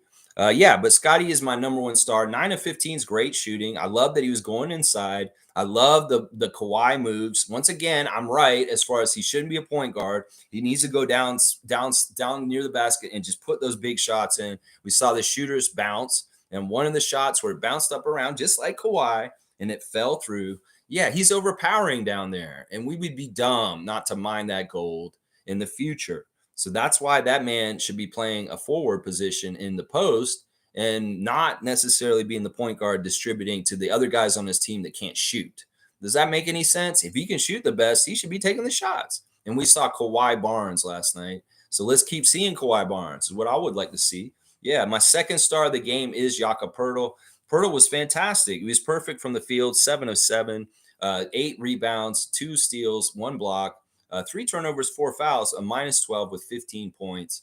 No, Poeltl was awesome. In some ways, Poeltl, once again, is one of the only guys being professional on our team, showing up and doing what he's supposed to do in the games effectively and efficiently and doing really badass stuff for us. You can't blame Poeltl for a whole lot other than, yeah, he misses free throws and he's not totally the best player in certain situations. But his capabilities and what he needs to do and how he's showing up, he's consistent with at least. And I wish I could say that with more of the Raptors being more consistent.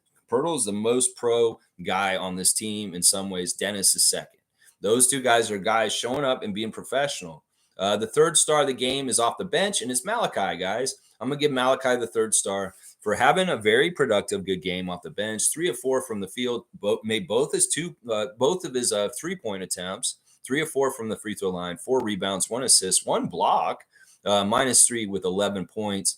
Malachi, you are the best bench player on the team last night, and I recognize you. I'm going to give you the third star. I'm proud of you, buddy. You did good, and I really loved seeing you hit those shots, and you're just doing some fun stuff out there. Now, you had a couple of frustrating turnovers, a little bit of issues here and there, but mostly you were very, very good.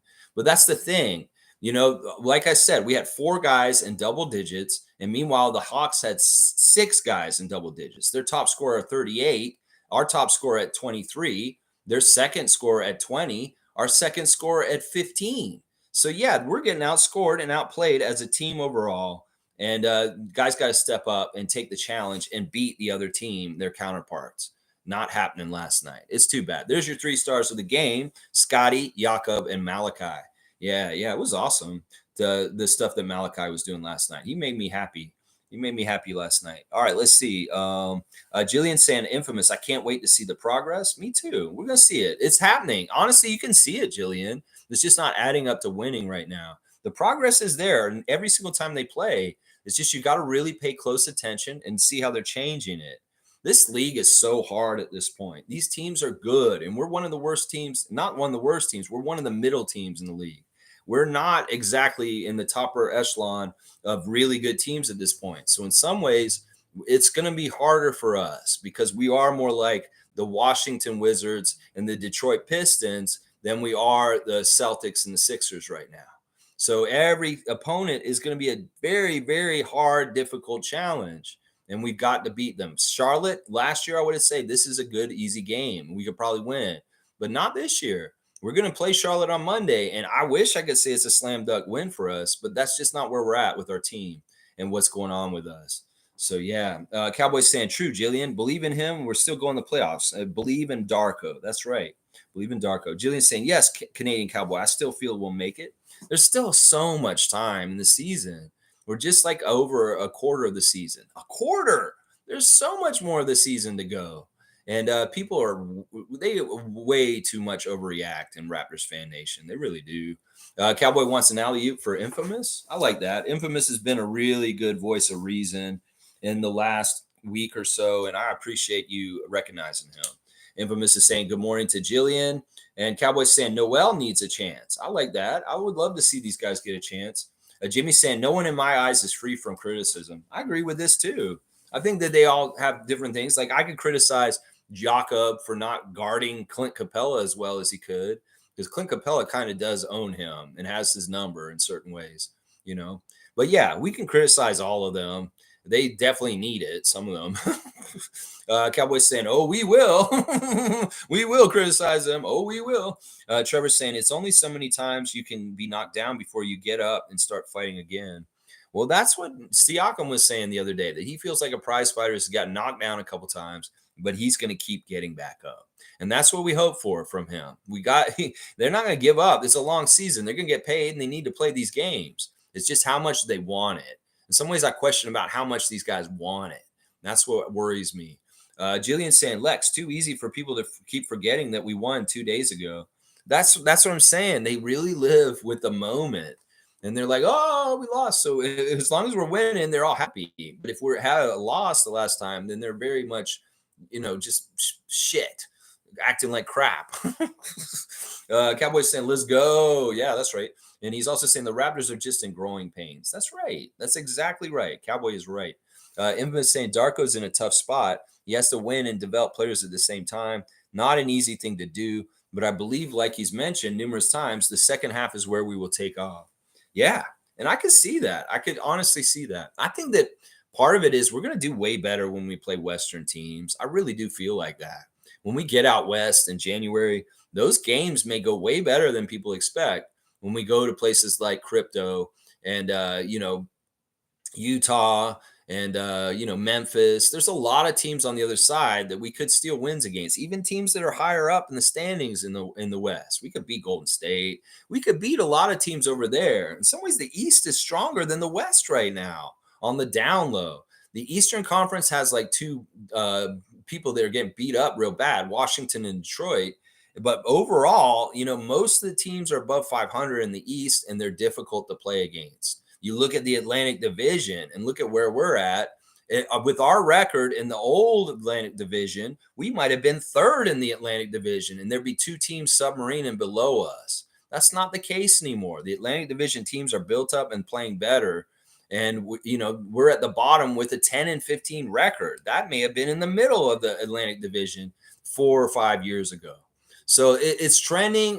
Where teams are getting better is in the East. And in some ways in the West, teams are getting worse. So the Eastern Conference is much more difficult and better this year than the Western Conference. I think on the download, people are starting to realize this. Let's see. Monique is saying OG wasn't nowhere to be seen. Forever cheering for him. He's just cheering for the team. She's forever cheering. Cowboys saying another one, infamous alley-oop. You wanted to give them 2 in a row like that. All right. If it's working, you go to the well. Keep going there. I get it. We should be doing that more in the game too. All right, let's see. G saying if they want to make some trades, they need more players to play and hopefully show something. So not only is he tasked to develop and win, he may be tasked to try and showcase players too. I'm a big proponent of this, and I wish that Nick and Darko would be more like this. The NBA has good players all around. Our whole roster is very talented. Jalen McDaniels is a very good player. Jonte Porter is a very good player. I don't like a hierarchy thing. I don't like it where you just have haves and have-nots. And that was Nick Nurse's style, very much haves and have-nots. You're either in the rotation or you're out. And there really isn't any kind of room to kind of like break through in there. I wish it was more like where they would reward guys on a night-to-night basis, and it can be guys coming up from the bottom and coming out from nowhere. And ways I would wish he would utilize the 2 ways more. I wish he would have an open path. Like if Jalen McDaniels came in and got a tryout in the first half, that if he got his first 3 shots and he looked really good, that he would play heavy minutes at the end of the game. I want to see more of a reward system with Darko for excellence and really good play. Like Jonte played really well earlier this week on the 905. Play him in a regular season game. Give him them carrots. Give them rewards and show. And that may derive way more competitiveness and better play out of these guys because they actually know that they can play for something. And they'll actually tangibly get rewards for going above and beyond. I mean, this is just like normal coaching, like ideas. It's like, yeah, you want to reward players that are playing better, but really do it. And walk the walk. Because like in some ways, I feel like in some ways, guys are just given stuff on this team. Yeah, you're just getting it. You're just getting it, Siakam. You just get it. I'd love to see them bench a player that's not playing at the optimal level from the starters. I'd love to see that. I would love to see is like Darko, but he can't afford to because our talent level drops off too much and we're just not good enough. Well, so be it. Let those other guys come in and play anyway. We're going to lose either way, and make a reward system, because then you start to teach your players that, there's a level to play that you have to get to a standard of. And if you don't do it, you will not play. And I don't give a shit if your name is Scotty, Pascal, or OG. I will bench you. And even if it is a detriment to our team, that's the problem. Some guys are getting shit that's just given to them. And in some ways, you want to reward the guys who are playing the hardest and playing the best, and have a system with that. You will get better outcomes of energy and winning and trying to do stuff harder that way. It's just a basic coaching thing. So please, Darko, consider this. Consider doing shit like benching top players if they are not playing to the standard that you want, and rewarding players that don't get to play hardly at all with getting minutes, even if it means we might lose more likely. Even if, just make it on the principle and the statement, because then you get the basic baseline of the culture and how it works. Down in Miami, that's part of the Heat culture. That those undrafted guys on the bench, at any given moment, those guys could get thrown in and they get rewarded by Spoelstra constantly. If they do really huge, good things, well, they have a path to success that they know that they can make for themselves. That was the biggest problem with Nick, was there was no path to success for a lot of the guys on our team last year, and it hurt competition and trying to go for wins. And in some ways, Darko's making the same damn mistakes right now. And I want him to reward the guys who are going above and beyond, and sit the guys who are being half-assed and not playing correctly. I think that that's one of the biggest ways that he himself could help fix things, by doing a very basic coach thing that is done in most levels. But in the NBA, they're superstars and they're pretentious and they just get it. No, fuck that. Sit your superstar top players if they're not coming correct, is what I would say. Yeah. Yeah. Sit them down. Cowboys got Let's Go Darko. That's right. Jillian saying, I saw the Vets episode. It was good. Yeah, I like that open gym. They've had 2 good episodes in a row recently. Very, very good. Monique is saying Scotty started with aggression. Pirtle followed. The end. Yeah. Yeah, that aggression starting the game has been real good. It's just, you got to find a way to keep it up consistently through the whole 4 quarters, all 48 minutes, Scott. Yeah, you can't have that drop off. In some ways, we really need you to be top level energy, Scotty, for most of the game if we're going to try and win games right now. Yeah. Cowboys saying, man, is Scotty a superstar? He is truly a superstar, and there's a lot he can do on the court. We just got to let him develop, understand more, and the more he is cognizant of how powerful he can shape it and funnel it into concrete actions in very, very like purposeful ways to help us win.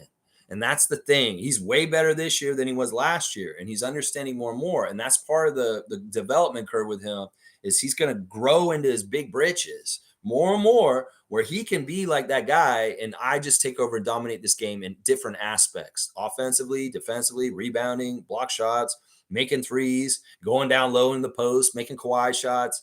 You can do this, Scott. And more you need to shape the game like a LeBron would or a Giannis would, and take the game the way you want to take it, as the number one best ultimate superstar on the court every night. That's part of it too. It's like you already like doing these matchups against Luka and Nikola and Trae Young. Well, you got to look at it that way. You got to be like, my opponent on the other side is Trae Young, and I have to outscore him. I have to be the number one MVP player on this court for tonight, and he has to be worse than me tonight. And that's where you should be striving for. When Reggie Miller stepped on the court with Michael Jordan's like, I got to beat Reggie. I got to beat the shit out of Reggie and make sure that I'm dominant and I'm the top dog on this court. In some ways, that's something Scott's got to start doing, is he's got to start looking across to the other bench and seeing who their top person is, engage himself against them and beat them, whether it's Luka, whether it's Paulo, whether it's Jordan Poole. I don't give a shit who it is. You need to be beating the number one star on the other side, is what I'm saying. Yeah. Jillian's laughing at Mo. Kevin's saying, suppose we re-sign Pascal back. What do you think about adding Sexton or Clarkston for guard scoring? I like Sexton. I'm not a big fan of Clarkston, though. But good to see you, Kevin. Good to see you, Kevin Thompson. I would be okay with Colin Sexton. He's an interesting player because he's got a chip on his shoulders. And in some ways, there's things about Colin Sexton that would be absolutely awesome to have on the Raptors. Now, Jordan Clarkson, I've never been a big fan of him. I think that he's overrated, and I don't think he's as good as everybody thinks he is. But Sexton's very good, very, very good. And he was a discard from the Cavs that I thought was silly. And well, the Cavs are in trouble. They had a very bad day yesterday. And in some ways, we can expect possibly, hopefully, to overtake the Cavs in the standings with Darius Garland and Evan Mobley going out with surgeries. And they're going to be out for like almost 2 months, both of them. So, yeah, the Cavs are in a bad place right now. And then they got Donovan Mitchell in this headspace of like, well, if we're not winning now, I'm going to go to New York. So the Cavs nation is fucked. As bad as we're feeling this morning, at least we're not the Cavs. Let's just say that. There's levels to this once again. But yeah, I like Sexton. I'd say yes to that, but not Clarkson. I'm not a big fan of him. Let's see. Fiercely saying, good morning, family. Disappointing L yesterday after being off on a good start. Once again, consistency is issues. Open Gym episode was indeed better than the previous ones. Yeah. Yeah. I like seeing those three guys together. And it's good PR for people that are idiots that don't understand why Thaddeus Garrett and Otto are on our team. That's good stuff. That can teach them. There's more to this being on a team than just playing on the court. There's people say, well, why are we watching them? They don't even play. See, that's the wrong mentality. This is part of the disconnect with youngsters in sports is that, coaches and younger players, people that don't play sports, they're idiots. They don't understand it anyway. But younger players with coaches need to teach everybody to respect everybody on the team, whether it's the top six that play all the way down to the people that don't play at all. You should be treating people a little bit more respectfully. In some ways, Thad Young's a professional. He has a lot of NBA career points in this league, but there's all kinds of dumbasses on Twitter that put him down every single day that just have no idea of his accomplishments and who he is and the whole legacy and his history of his career. Y'all are so disrespectful and ignorant and immature and not informed, honestly. You sound like casuals and stupid the way y'all diss Thad because you really don't understand. Like, look, yeah, he's not playing right now. He's on our bench, but he's very worthwhile to have around and he's very helpful. And if you saw that clip on Open Gym yesterday where he's telling them you need to get back on defense, you'd be like, oh my gosh, that's what I've been yelling at them through the TV. Well, I'm glad to hear that one of their teammates is yelling at them in the practice for the same thing. So, oh my gosh, it's crazy. Let's keep going. Wayne saying, infamous, I can envision that strategy. However, I still see Precious negative body language after missing a shot. Boucher missing assignments. And Gary got the Trent in his head. Front office thankfully got this. Well, something's got to give and something's got to get better somehow. A shot in the arm somehow. A trade can make this happen. A shot in the arm can be coming from a trade. And things can change a lot. Yeah, body language has been poor on the Raptors in different places. I didn't like how Chris Boucher kept folding and falling all over the place. He's kind of dragging himself around. I love the intensity of Scott coming at him after that made layup that Scott found him with the pass. That was an absolutely badass play. And good job, Scotty, finding Chris. And great finish by you, Chris. But then you crumple to the ground like you're a marionette that got dropped to the floor and you're like laying there and you get up and Scott's coming at you with that energy, yelling right in your face. I hope it infused you with more energy. But yeah, I worry about the body language with different players. Sometimes Precious, sometimes Grady, sometimes Scotty. Some of it's the body language coming in the game. I see these guys coming in with their fits and they look unsure. They look kind of like Siakam may be looking down. He may look a little unhappy. Scotty may look unsure. Fuck that shit. Y'all need to start your day right and be sure as fuck on your way to the arena. Everything you do, game day preparation, you need to be positive and confident and carry yourself like that. Body language and the way you carry yourself does matter. And we're seeing y'all walking around like losers. And y'all need to get your posture up right and look up at people in the face. You're looking down and you're sad and you're a little frowny. No, that's already portending that you're ready to be a loser. And that's what I'm saying. Y'all start carrying yourselves with more up, like higher, like this, and look people straight in the eye and do things like, I'm confident. Because some of y'all's body language is not right now, whether it's in the game or around the game. Even I'm paying attention to y'all coming in with your fits. And y'all don't look confident in your pictures coming in your fits. You should look confident in those pictures with your beautiful clothes. Scotty looking like a Hell's Angel coming in the game yesterday, wearing a biker's vest and chaps, it looked like. This man's trying to be a tough guy. I can tell. Scotty has a leather motif to himself sometimes. I don't know. His style's wild. And I don't totally get it myself, but I'm an old head. I'm not supposed to get the young trends. I'm really, really not. But yeah, he looked like he was an extra on Sons of Anarchy last night. That was pretty cool, actually. Scotty, it kind of fits you. And maybe it's this you're badass and don't fuck with me. It's kind of that look you were kind of putting out yesterday. I liked it. Let's see. Fiercely saying the Hawks were hungrier. They needed the win big time. That's a big part of it right there. That's a big part of it. We were hungry on Wednesday, so we got fed. They were still hungry. They never got their plate, so they needed to go get their food. They were still hungry, and the hungrier team won both games. We were hungry on Wednesday. They were hungrier on Friday. We had been satiated from winning on Wednesday, and they were still hungry. They needed to eat. Tommy Bundles is here. Good to see a new name in the chat. Let's see what you got to say. I'm here every morning, 9:30 a.m., talking Raptors, regardless of the win or the loss. Let's see. Have you apologized for saying the Sixers wouldn't be good this year? Sixers have the third best record in the NBA. Nurse is arguably coach of the year. Embiid is the MVP and leading scorer, and Maxi's top 2 most improved. Why? Who the fuck do I have to apologize to? My opinions are my own. You guys said out of pocket shit over the last few years. Have you apologized to people for that? No. So fuck you, Sixers Nation. I don't need to apologize to anybody. My opinions and the opinions expressed on this channel are purely my own, and I'm allowed to have them. Now, yeah, I did try and settle y'all with propaganda at the beginning of the year. And yes, y'all have had a very good start. I will say the truth on this. I'll say, look, yeah, I can agree with you that Coach Nurse looks like a Coach of the Year candidate this year. Yeah, he's done a fantastic job with you guys. And you know what? He's playing Maxey very, very well. I will never, ever, ever concede that Joel Embiid is an actual MVP. He's a fake ass MVP last year, and he's a hollow MVP candidate for this year also. So I will not do that. I will say that Tyrese Maxey is playing exceptionally well, and he deserves to be an all-star. I will say that Coach Nick Nurse is a fantastic coach, and he's doing an exemplary job with your team. You're lucky to have that winner running your team at this point. And the collusion that led to him being the coach of your team should have been investigated. But because the Raptors are a stepson in the NBA's eyes, they won't get the proper investigation of the tampering of Daryl Morey with Nick Nurse during the Raptors season last year. So whatever, man. You want my apology? This is my apology to you, motherfucker. Yeah, there you go. There's your apology right there, bitch. And you can go and shove yourself down the fucking toilet bowl and say goodbye, Philadelphia nation. Goodbye, goodbye. Yeah, you got a little bit of fair. And yeah, you're imposter Embiid and bitch, fake ass MVP. He should never have won MVP last year, that loser. He's never done jack shit in the postseason. He don't deserve it. There you go. There you go. Monique is saying out hustled, outshot, and never really in this one. Gave up 16 offensive rebounds to an undersized front court. They're not undersized. They are not undersized, Monique. Left 11 points at the free throw line. One of those unusual games where nobody from Toronto truly shone.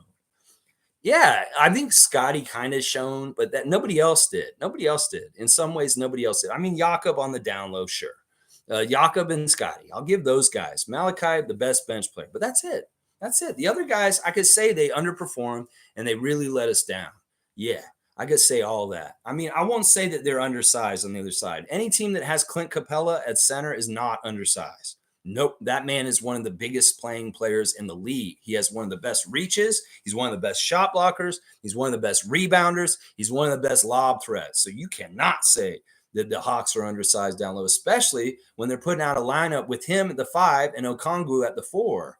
That's a very big lineup. Okongwu is a center too. So in some ways, they were playing a Mobley and Allen type lineup, just like Cleveland would.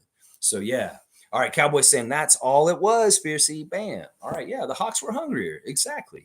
Exactly. You want alley-oop for Fiercey? All right, we got alley-oop for Fiercey. All right, G's saying last season they had 3 players in the top 10 for steals. They may have over-defended at times, but they were aggressive and think that this helped their offense with that energy. Yeah, we got more fast break opportunities from the derivement of the steals. And, you know, OG leading the league in steals was awesome last year. Gary, very much very up there, and Fred also. Yeah. Yeah. I mean, in some ways, I kind of wish that Darko would kind of cheat off of Nick's plans from last year and maybe get these guys back into that. Maybe to an extent, maybe half of it. I don't know. I don't know what the right amount of defensive, like what we need to do like last year needs to be more like this year. I don't know. In some ways, it's Darko's project. He's not going to totally. I mean, some of it was really good though. The stuff Nick was doing last year. So maybe we should try and do more of what we did last year with doubling and trapping. I don't know. It's Darko's ship, and he's going to be his own signature style of how he likes to coach. Most saying weekend off to think about this one. Yeah, I agree. We got to think about this. And, they're going to do film this morning. Maybe they don't. Maybe they can take the day off. I don't know. They're going to maybe not practice today, but I'll bet they practice tomorrow. And since we're in home or no travel, they get good family time. And hopefully, very serious talking to and figuring this out. Nako saying, I don't think Clarkson, hang on. It jumped. Let me just get back to where I was in the place in the chat. Okay, hang on.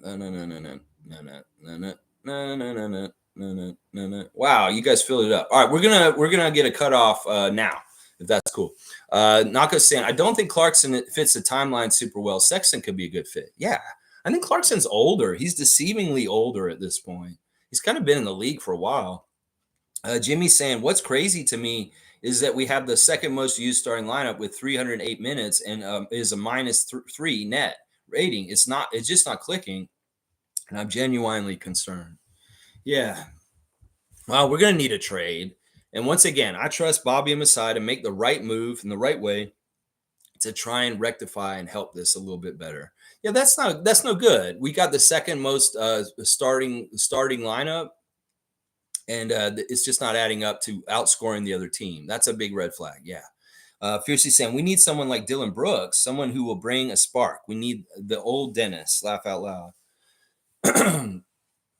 In some ways, Dennis is being that Dennis right now. It's just that he's not a forefront personality on our team. If people were okay with him being more a leader on our team, we could get more of this out of Dennis. But people are not about it. In some ways, once again, they're trying to put Fred in a box last year. They're trying to put Dennis in a box this year, and it's silly. It doesn't benefit us. Really, it really doesn't at all. I really love what Dylan Brooks did last night. In fact, let's do the Instagram stories right now real quick, because Slim Duck's celebrating his buddy from Oregon, Dylan Brooks, for getting his revenge against the Memphis Grizzlies last night in his return to Memphis. He hit a big time shot to win the game for them, and he was doing the staring. He's doing all kinds of stuff, interacting with his old teammates, and just a really good return for Dylan Brooks, a hero's return as a villain. And yeah, he did the whole thing where he intimidated people, and he was like yelling at his friend at the front row and just dapping him, and then kind of staring around at the fans a little bit and yelling at them a little bit. You go, Dylan Brooks. We love you, man. You're a great Canadian and a Canadian bronze medal champion from the summer. And we applaud you and we celebrate you, man. You're an awesome guy, Dylan. Dylan's our dude. Dennis has got all kinds of stuff on his Instagram as far as working out, and he's putting on blast his team over in Germany.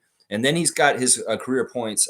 He actually had a drop yesterday on his YouTube channel commemorating his 10,000 points achievement, and it showed the other side of him filming with the Raptor show with Will Liu and Murphy talking through the phone. And you notice when he edited his content for his channel, his YouTube channel, he cut all that Draymond WWE bullshit out and didn't replay that part. He talked about the 10,000 points and stuff like that with them. But then the whole extra bullshit that they didn't really need to go into with him was cut out of his own content. And then we saw Dennis doing a Puma athletic wear commercial, and he was getting filmed and doing all kinds of stuff with them in the second part of the Dennis Schroeder clip that came out yesterday on his YouTube channel. So good stuff, Dennis. As usual, thank you for the access to your behind the scenes life and getting to see what you do in your everyday life, whether it's with your family or whatever's going on with you. Thank you so much. And thank you for being a pro. And yeah, if he really enjoyed that Draymond bullshit that the Raptor show was talking about, why did he cut it out of his own content? Yeah, those guys were full of shit for bringing that shit up. So yeah, that's pretty interesting to me. All right, let's keep going. Fiercely saying, my daughter's basketball tournament, gotta go, fam, but we'll listen to the stream after. Good luck. to Fiercey Salsera Jr. and get out there and get after the ball, young lady, and kick some butt and do it better than the Raptors would right now. Jillian saying, Lex, I don't care what Coach Nurse said about us. Sorry, OG isn't the only one who was off last night. Man, we can still succeed. Yeah, it's true. It's true. He wasn't the only one. I don't know why I keep coming around to him. I don't know why I keep coming around to him. Maybe it's just because he seems like he's just such a weird personality. I don't know. I don't want to scapegoat and blame. I don't know who it is. It could very well be somebody totally different, and they're going to figure it out. The front office's job to do it. I know people don't care about what Nick said, but in some ways, what Nick said is telling. And I really do feel like in some ways the problem is with the nucleus of our team is that these guys just do not have winning kind of attitudes to them that they need. And that is evident. There's a certain level of truth in Patrick Beverley saying that we don't have dogs. And then also Nick saying good luck with those guys. It's kind of, it is informative that there may be problems with the personalities on our team adding up to winning. And I mean, we just have to be open and fair and honest about it. And if we want to fix it, we got to be honest about it. So, yeah, I shouldn't single out OG specifically completely, but yeah, there's just problems there. 3 for 8, 7 points in 33 minutes. That's not enough. Siakam, you should have way more than 15 points. Seriously, you need to be demanding the ball. You need to be aggressive and asking for it. You know, in some ways, Scotty had a pretty good output. I can't get on him. But you and OG, definitely, you guys did not clear the 20 points that we were hoping you could get. And it sucks. It sucks. Only 4 players in double digits, and Malachi Flynn with 11, Pirtle with 15, and Siakam with 15. That's not going to cut it. That's not going to cut it right there. Let's see. Cowboys saying good luck, Fiercey, and have a great time. That's right. And Jillian saying, Fiercey, see you later. And Naka saying we need Mathurin and Nembhard on the table for OG. Yeah, I'm all about that. Bring those Canadian guys home. We know Mathurin has that dog in him to take over and win games. And if he can rub off on Scotty or other Raptors by being that crazy intense and going and taking it, and he knows how to do it, that could be very good in some ways. That's part of the reason why I really want Benedict, is because that may be the thing we need the most, is somebody who's just going to be like that killer instinct and be like, I'm not accepting losing. I'm going to take over and just fucking go crazy. Go crazy. Yeah. Yeah. Kevin's saying OG can be expendable. We have decent defenders in Pascal and Barnes and even Precious. I agree with this. I think Kevin's right. And that's part of the reason why, in some ways, OG's is such a hot commodity right now. We could get so much for him, and it could really, really help our team. Like a lot. We saw the work that Utah did in the offseason when they unloaded Donovan and Rudy Gobert, and just the wealth of picks and young players that they got from dealing those big names. In some ways, it won't be on that level completely, but we could get a whole package for OG Anunoby if we do this right. And I'm with Kevin on this, because it's not that he's expendable. It's great to have him and he's important. But in some ways, he has a very high value on the trade market right now. And it could really, really help us in some ways. We really fill some of the other holes. So I'm with Kevin on this. I think that we saying the word expendable about OG may sound crazy, but in some ways he's right. We have other very top level defenders around there. And in some ways, we have defense in spades, even if it's not effectively happening correctly right now. We do have very good defensive team overall when it's correct. And in some ways, we could let go a little bit of defense to the Indiana Pacers, which they need very badly to get some of their better offensive players too. So let's see. G saying, Jimmy, that is an interesting stat. He took it away. I want to see it. Trevor saying we should make a trade with Indiana for the 2 Canadians for OG. I know you guys are really getting on board with my trade that I was talking about this whole week. And Buddy Hield also. We can get Buddy Hield in that deal. He could be instantly helpful for us because he's going to make his threes. I'm sorry. That man's open. He's going to make the threes. And that could be a huge boon to us. Just having one guy who's absolutely money on 3. That should have been Gary this whole season, but it has not been him. And in some ways, Buddy Hield could step in and do that job that Gary Trent Jr. is supposed to do on the Raptors. I'd be all about that. So Pacers, let's talk to you. Let's do a deal. Y'all want to be a better playoff team with better defense. You have had some losses recently where you're like, man, this is a trap game. Why are we losing these games so much? You need a better defender. You need OG. So yeah, let's do it. He's from Indiana. He went to school in your state. Y'all already know him. You love him. He's one of the best defenders in the league, if not the best defender in the league. So that's what I'm saying. You trade us one of the best 3-point shooters in the league. Maybe we'll trade you one of the best defenders in the league. How about that? Let's go. Jimmy's saying, I just looked again. It's actually 20 teams. The only other lineup with a negative rating is Atlanta, sitting at -6. Okay, I don't know what the stat was originally because he took it off there. So you can't build continuity with something that doesn't work.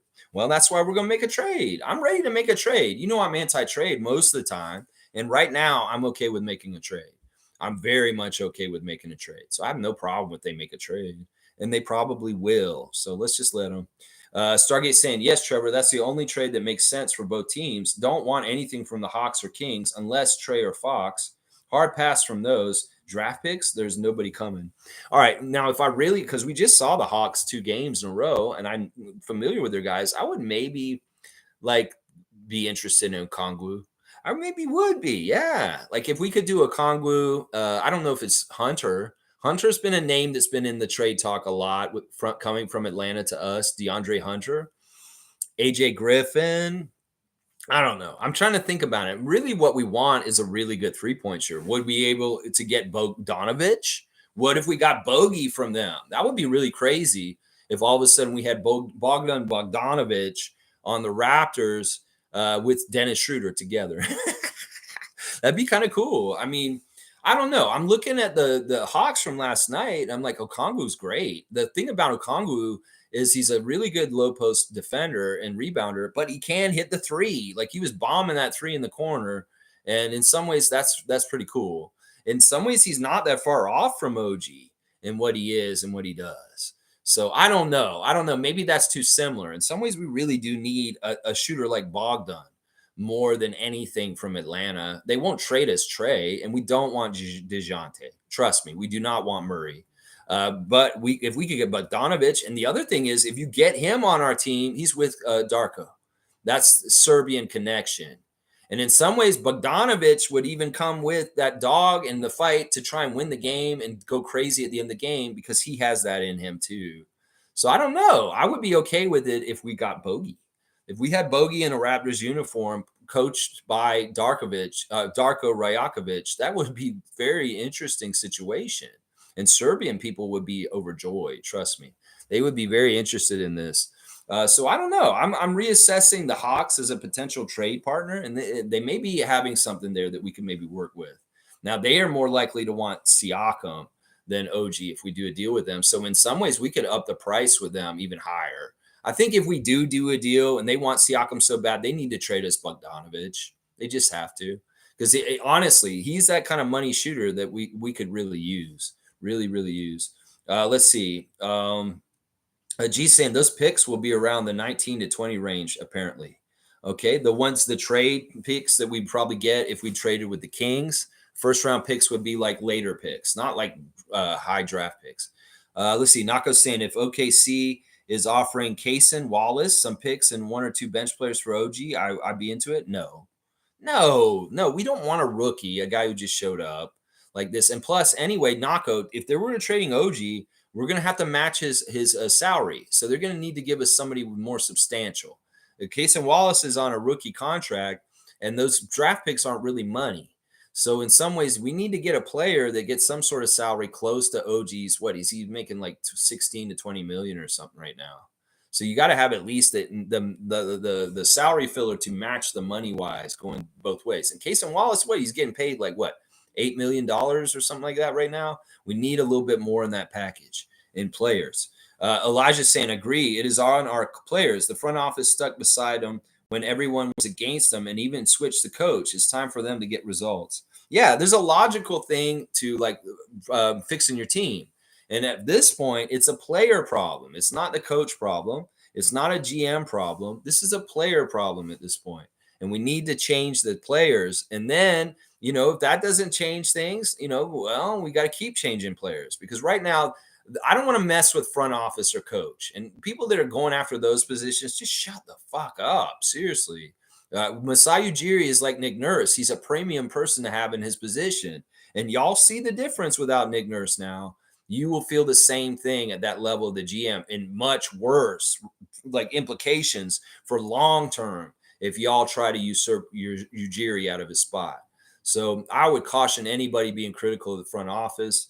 Be critical of the players, maybe be critical of the coach, but stay away from the front office because seriously, it's not going to help anything. And if you really want to bury the Raptors to a very, very deep level of 100 or 200 level basketball, yeah, you getting rid of our front office will be a huge blow, and that will happen. It will make us much worse. We'll go back to being like run by Colangelo or Babcock, and it'll be very bad. Seriously, y'all will see it if that happens, and I don't want that to ever happen.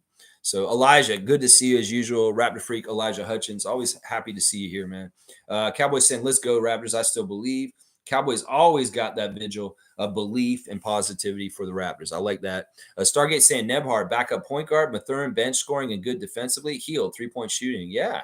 Yeah. And Pacers get an all defensive player that they need, win-win situation. It's a beautiful trade. It's a beautiful trade. And you know, I don't put these forth very often, Stargate. I'm not talking trades. I'm not putting them out there, but this is the one I see that is really, really good for both sides. And if we can make this happen, Raptors, do it. Do it, Bobby Webster. Please. G saying, why do they miss free throws? Okay, we don't have great shooters, but free throws, that's crazy to me. Well, in some ways, G, that's an indicator of how unprofessional they're taking things right now. That they're not making their free throws. They're not settling down and concentrating and making that concerted effort to make sure their free throws go through. That is an indicator of unprofessionalism, honestly. That's all it is. You're a professional basketball player. You got all the way to the NBA and you can't shoot free throws.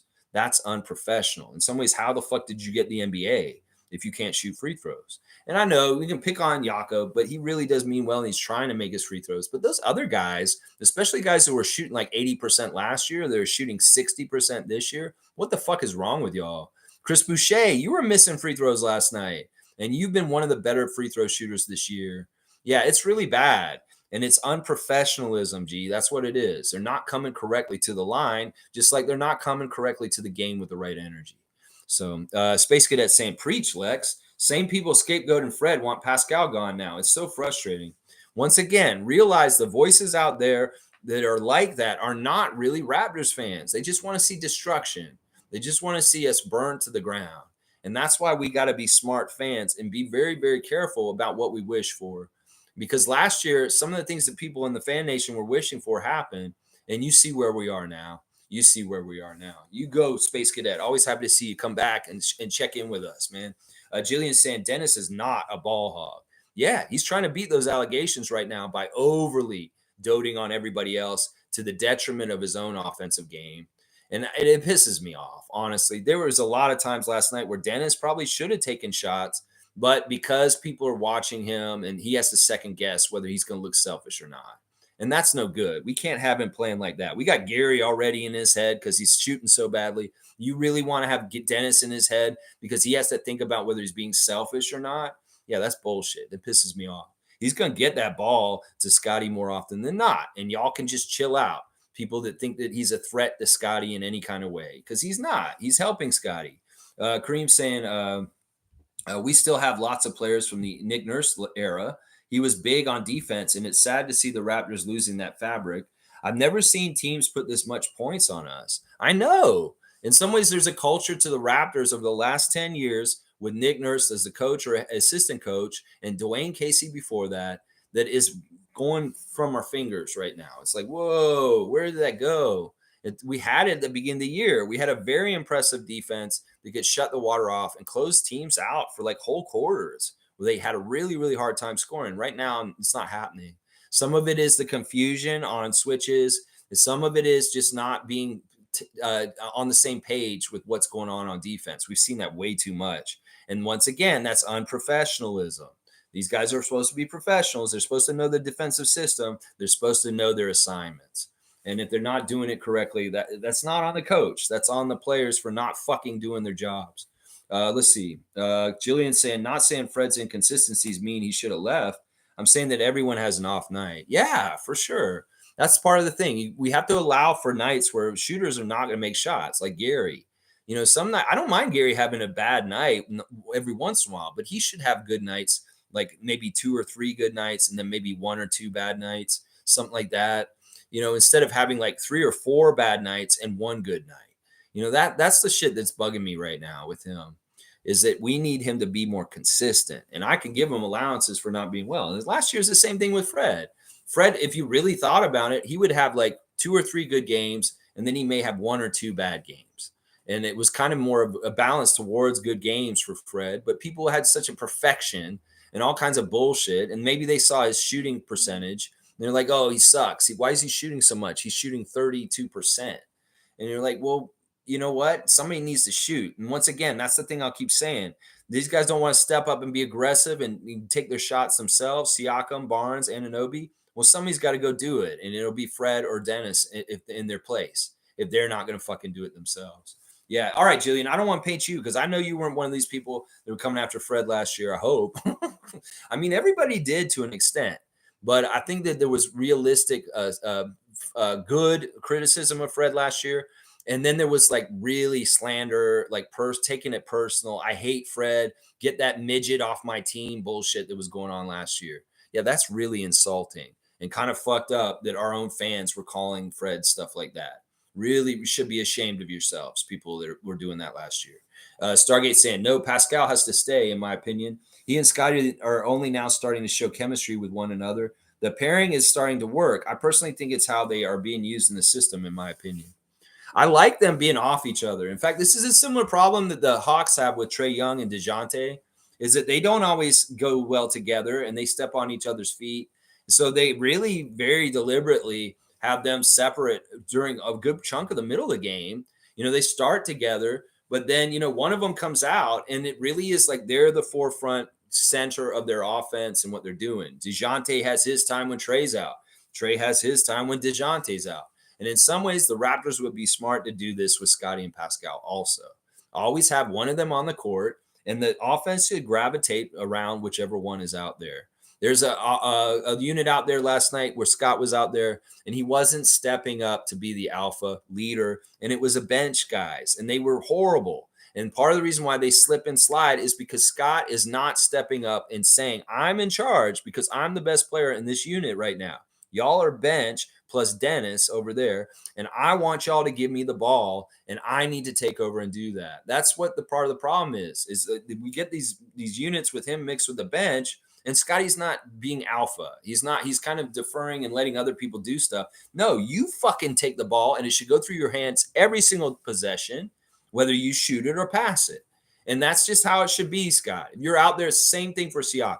Every single time you're on the court, you need to either get the ball to goes through your hands. You can decide to pass it to somebody else and let them shoot, or you take it yourself.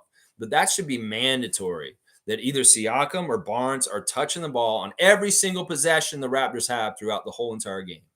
It's up to them whether they're going to shoot or they're going to pass, but they should at least touch the ball every possession, both of them. And last night, there were too many possessions where neither one of them touched the ball. No, that's not good enough. Y'all need to do it. In some ways, it's your aggressiveness. In some ways, it's the coach needs to scheme to get you guys going more too. So I agree with this, Stargate. That's why I'm saying I'm okay with trading OG at this point, because I do feel like the pairing of Siakam and Barnes is much more fruitful in some ways. And that it is showing that could be the longer term thing that's better. And that's why I'm kind of saying OG's the guy who needs to get traded at this point. I'm very much kind of making my decision up at this point that if we're going to trade somebody, we need to trade OG. And Siakam is too valuable in some ways for what we would get from him. I can see us getting more for OG in the right way in some ways. All right, let's see. Monique is saying, win or lose, I want to see what happens. That's right. And that's all we can do. We're fans. We have no control over this. That's once again the problem with these people. They want to have control over this, so they get all antsy and stupid and opinionated and saying all this crazy shit. I realize what I can and cannot control. I can't control whether the Raptors are going to win or not, and none of y'all can either. So just let go of it and let it happen the way it's supposed to. Just like Monique is saying, win or lose, she just wants to see what happens. That's right. Kevin's saying, Pascal is a good scoring option. I wouldn't trade him for bench pieces. Keep him and ship OG out. We can't pay everyone. Yeah, I think we're coming to a consensus here a bit in the Raptor Freak family between Kevin and Stargate and myself about the person, if we're really zeroing in on stuff for value and what could help us and stuff, it's OG shipped out. It's OG shipped out. Yeah, I like this, Kevin. I really appreciate your comments today, and I appreciate you coming through a lot recently. It's been awesome. Country Kong saying, "Good morning, Raptor Freak family. Good morning to JP, holding it down somewhere in Toronto. Lex, Darko has to be more willing to experiment. Nick used to start Ibaka and JV based on matchups. Scotty at point guard would have caused matchup problems. Dennis and Malachi got bullied by Bogdanovich." Okay, I want to break this down in a fair way. Darko, in some ways, like he said in his interview this week, he's just trying to get the basics down right now. In some ways, Nick had a established timeline to be able to tinker and experiment more because of a much longer tenure with the Raptors, knowing the personnel, knowing kind of what things were, and plus the tinkering he was doing was like in his third or fourth, fifth year of being the head coach of the Raptors. Right now, Darko is in the first half of his first season, and he's just trying to get the basics down. He just wants his system to be run in certain ways. And in some ways, win or fail, the only thing that matters to him is that these guys show that they understand what he's trying to do and they're doing it to their ability. And that's not happening yet. That's the biggest problem right here, is that he has a thing that he wants them to do and they're not executing it.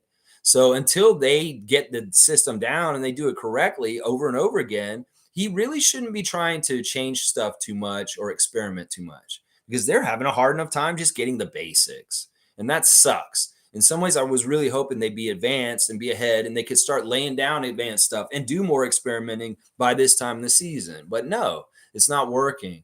And that's really a big part of it right there. Now, down the road, I'm sure Darko's going to experiment in more grand schemes, switching guys in the starting lineup, doing that kind of stuff. But really is about nailing the basics down as much as possible right now, and changing things around too much is going to just make it more confusing and take longer. So that's really what he's been saying. I don't think Scotty at point guard would have helped things last night. I really don't. I feel like in some ways everybody thinks he just magically can just make offensive things happen and be the point guard, but that's not true. In some ways, he causes a lot of turnovers when he plays at point guard. And if he has a really small guard like Trae Young who's guarding him, he's going to get the ball stolen from him. And the other dumb stuff's going to happen. So I don't agree with that. I don't think that starting Scotty at point guard is ever a right idea right now. It really isn't. Like, what would you do? You take Gary and put him in the starting lineup? Well, what would you do? You just start him with Dennis, and Dennis is next to him, but Scotty is the point guard because he's going through him. Well, they did that kind of last night. In fact, once again, right off the jump ball, Dennis gets the jump ball from Jakob, and he goes to the top of the key and he hands it to Scotty. And Scotty initiates the offense on the very first possession of the game. He's done this 2 games in a row, both games against Atlanta. The exact same outcome. Jakob wins the tip against Clint Capella. Dennis corrals the ball. Dennis dribbles over to the top of the key. Scotty's standing there, and he hands him the ball. So there, he's the point guard. So in some ways, what you're saying is actually what happened last night, because Scotty ran the offense immediately from the beginning of the game. I mean, I don't understand this. In some ways, you got to delineate. Are you saying take Dennis out of the lineup so we have an all big lineup and that Scotty is the point guard and then he has to run around and chase Trae Young? I don't know if you watched my stream yesterday. I explained why Scotty should not be point guard. It's because he'd have to chase people like Trae Young and Kyrie Irving around on the court all the time. So in some ways, Dennis is essential to start against a team like the Hawks because you want him expending all that defensive energy trying to chase Trae Young down, an impossible assignment to stop. So I think that it's possible that Trae Young would have got 50 last night if Scotty was guarding him. Let's just put it that way. Let's see. Why did we lose? MSJ, so why did we lose? Offensive rebounding for the Hawks. They were just too all over the place. Quinn Snyder made the adjustment, and he really made his guys focus on going to get the loose balls coming off the backboard. Okongwu, Capella, and Sadiq Bey, and those guys were just after it. They went after it and went and got the 50-50 loose balls off the backboard, and they gave themselves so many second chance shots. And that's what made us lose right there. That's the big part of it right there, Chris. And he's saying that Fred VanVleet, he left for the money and the Raps didn't have to pay. Oh, well, yeah, that's just what it is. But, you know, we can say that the absence of these guys this year, we see what they brought last year now and what we're having with our struggles right now. Let's see. Jillian saying at MSJ, why do you think we lost then?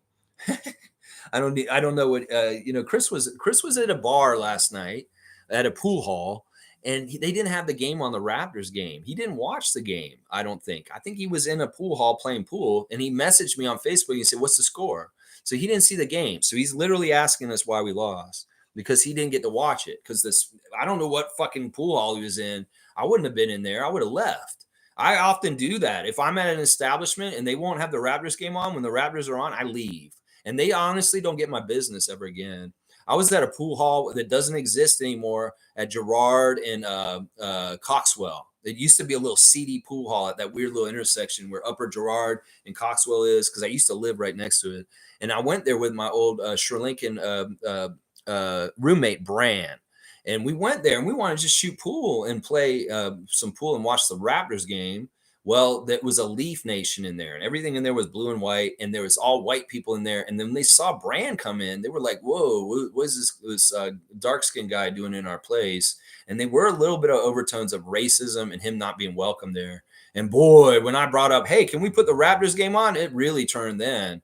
So it was really weird. I'm glad that place is destroyed and it doesn't exist anymore. Like they tore it down.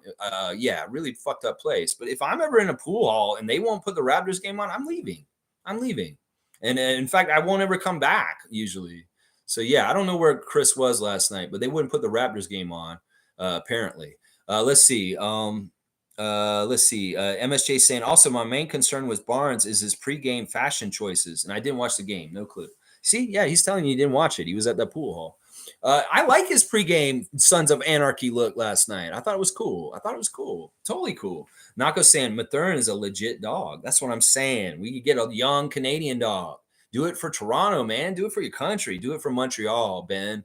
Come and play with Chris Boucher, your buddy.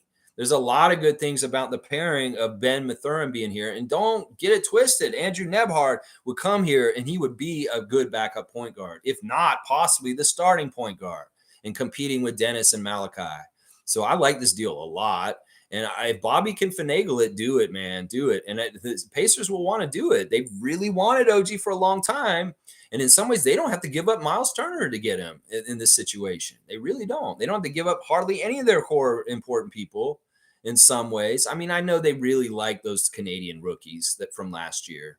They really do like the young Mathurin and Nebhard, but we need something good coming our way. An expiring Buddy Hield contract is not good enough. We'll take him off your hands because you want him out anyway, and we'll take those two young Canadians also, and you can have OG. How about that? We'll do that. And if there needs to be a little bit more from our side, maybe we can sweeten the deal a little bit, somehow, some way. Let's see. Kareem saying soon it won't be hack a yak anymore. It'll be hack a rap. This free throw shooting is actually embarrassing. That's if that didn't make me cry, I might laugh. But yeah, I could get this. Our team's so bad at free throw shooting, it'll be like hack a shack for everybody on the team. Just foul any of the Raptors. None of them will make the shots. That's pretty embarrassing, y'all. If y'all watch me and you hear me saying this and you feel bad about what I'm saying, yeah, do something about it. Do something about it. Chris is saying Trae Young had 38. And Jillian Moody, so he was the man who took a win from us. That's exactly right. Yes, as Jillian said. Yeah, Trae Young wanted the game more. They were hungrier, and they didn't want to lose again for like the sixth straight time. They wanted to stop a 6-game losing streak. And we got fed on Wednesday. They wanted to eat on Friday. And that's really what it was. Forgetful saying the Fred advantage is not his shot. His pass, his dribble. What he brings is his mind. That's why MA keeps him on the floor. That's exactly right. Forgetful is getting a dunk for that, because that's exactly right. The intangibles of Fred aren't necessarily things on the court. They have to do with him and his leadership and organizing the team to be the best possible chance to win the game. And that is something we're lacking on our team this year that we had last year. And that's what I was trying to tell people is this is the thing we forget, is that Fred was that guy for us. So Forgetful is not forgetful in this. He's the one who is remembering out of everybody right here. Let's see. Kevin's saying Fred's winning because Rockets roster is a balanced roster. They got scorers, defenders, etc. There's a lot of different reasons why the Rockets are winning.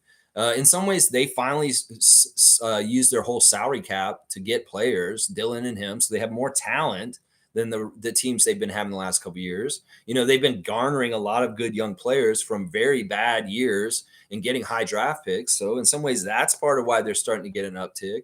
So they're supposed to get something like this. And yeah, maybe their roster construction is a little bit more balanced in some ways than the Raptors. And it is conducive for them to have more success. Their coach is a big part of why they're winning too. Let's see. G saying, Kevin, yes and no. They have Dylan. We have OG.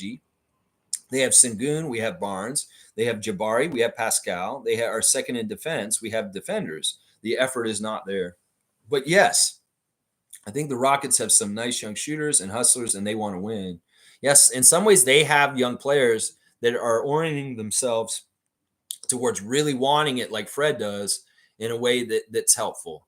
In some ways, that's part of the problem. In some of the ways, like I said, some of our most important guys are too casual, and they need to get more serious. Scott, get even more serious. I'm not saying it's not you, man, because I know you come and you really want to prepare and you want to do everything right. It's just you got to continue to strive to be a more and more utmost professional, and that the results show in you winning and being a badass and taking over in the game.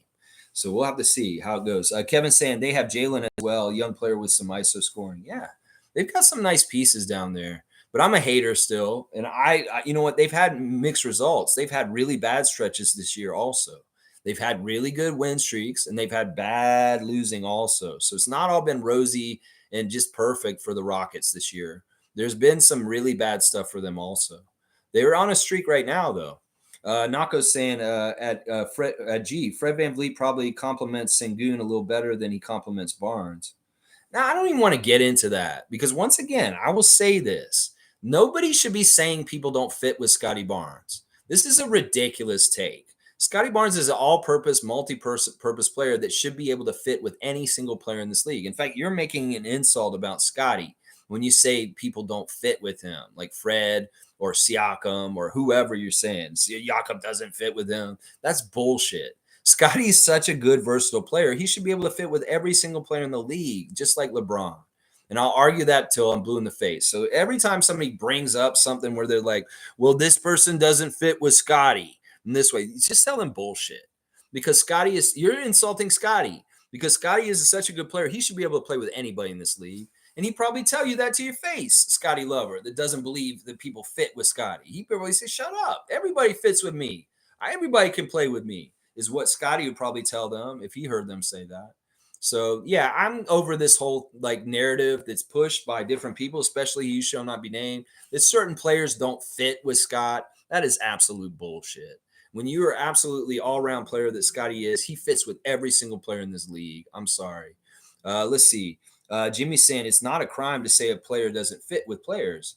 You know, it's not that it's a crime. It's just, all right, on an individual level, Scotty should fit with everybody. But, you know, maybe the whole collective of the team doesn't fit exactly. Maybe there's somebody on the team that's just not getting with it. And they're so central and important that it allows for this confusion 2 years in a row like this. I don't know. There's a lot of different things. Something doesn't fit. You're right. But I don't like the narrative that people say Scotty doesn't fit with players because he's so talented. He should fit with everybody. He should just fit with everybody. Stargate saying, yes, the NBA product is weak as they have to realize that people have other options now to entertain them. Or on another note, the new season of Reacher is out. Laugh out loud. I don't even know what that is. That's a TV show? Yeah, I'm not hip to current TV shows. I don't really watch TV anymore. Yeah, I mean, I know, and the younger generation shows that they really want the offense and they want just scoring, scoring, scoring, and that's who they're trying to appease. And they don't give a shit about us old heads and us getting more and more turned off and going away from the game. I mean, there's really, really heavy basketball fans that absolutely know the game and love it that don't watch it anymore. And in some ways, they've lost a huge part of their market because people are so turned off from it. Some people may be like, I don't watch the NBA anymore. I only watch college. Some people are like, you know what? I don't want to watch anymore. I'm just playing myself. You know, there's a lot of people that just are turning it off, and a lot. You'd be surprised how many older people are turning it off because they just don't like it anymore. The younger people, maybe they're more into it. Maybe there's more casual people that weren't into basketball because of betting. Maybe there's people that are getting into basketball that don't really know basketball. I think that's more indicative of some of the stupid shit that's happening on social media is there's a lot of people coming to basketball and being NBA fans that aren't really basketball fans or people that know basketball. They're coming because of betting. They're coming because like they think guys are hot. They're coming, you know, there's a lot of dumb reasons why people get into the NBA. And it's not like the old reasons. Like I like playing ball myself or I love the sport. No, they have other stupid reasons. Like there's a lot more people watching just for bets, and that's it. That's it. And these aren't real fans and they don't really understand the game completely. Kareem saying we have great players, but not a great team. This is why we brought in Darko. We are just not seeing the fruitions of it yet. Yeah, I agree with this. We have a great, stacked, talented team, and in some ways, we have great trading pieces. We got to get it to being a good team to being a great team because we're not. I don't even know if we're a good team right now. In some ways, last year we were a good team, but not a great team. Well, this year we're kind of a bad team, and we're not even a good team. And I'm trying to figure out how we get back to being a good team at least, if not eventually a great team once again. G saying Nako, I think Barnes playing more as a shooting guard last season was an issue not being spoken about. If he played more in the paint, he could have had more of a Sengun role. This year, he is shooting the three, so he's shooting the three well. This season, he can play inside and outside the season. Yeah, I'm all about this. More and more Scotty down low. Seriously, not on the outside. He's going to shoot threes, it's fine. He'll make them, but he needs to shoot more shots in the paint is where he needs to go. MK's here. Meredith's here. I can't believe we're talking about trading OG. We should have traded Pascal a long time ago. We're losing players that fit Scotty in the hopes for Pascal and Scotty's chemistry. Now, see, he disagrees with us. He's in the camp of we need to move Siakam. He's the problem and not OG. I don't know about that, man. I don't know about that. Meredith will agree to disagree. But I can see where there's some people that are on that camp and they're saying, oh, you should have got rid of him way long time ago. No.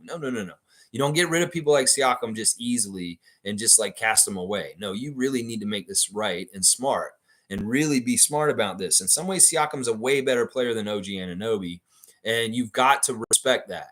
OG, in some ways, has not gotten to any of the levels that Siakam has, as far as All NBA or being an All Star, even. So, in some ways, the argument by Kevin Thompson earlier, we have a lot of really top level defenders. It makes losing OG easier. Trust me. And just because OG and Scotty are best friends doesn't mean that OG needs to stay because of that. Because in some ways, the connection between Scotty and OG on the court isn't building really awesome things. It's not like I see more connection with Pascal and Scotty that has more building block potential than with OG. There's not a lot of two-man game going on between OG and stuff. It's basically Scotty goes into the lane and he kicks out to OG for three. But there's not really any going back towards Scott.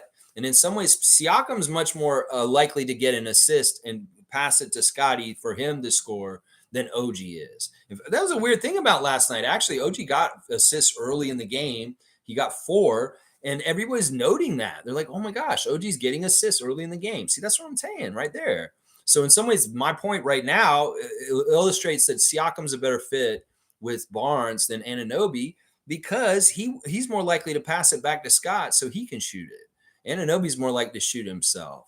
So in some ways, I'm ready to get rid of OG and Gary. Seriously, those two guys in some ways are very inconsistent players, and we need more consistent people showing up professionally and on effort levels in a different way. Yeah. Let's see.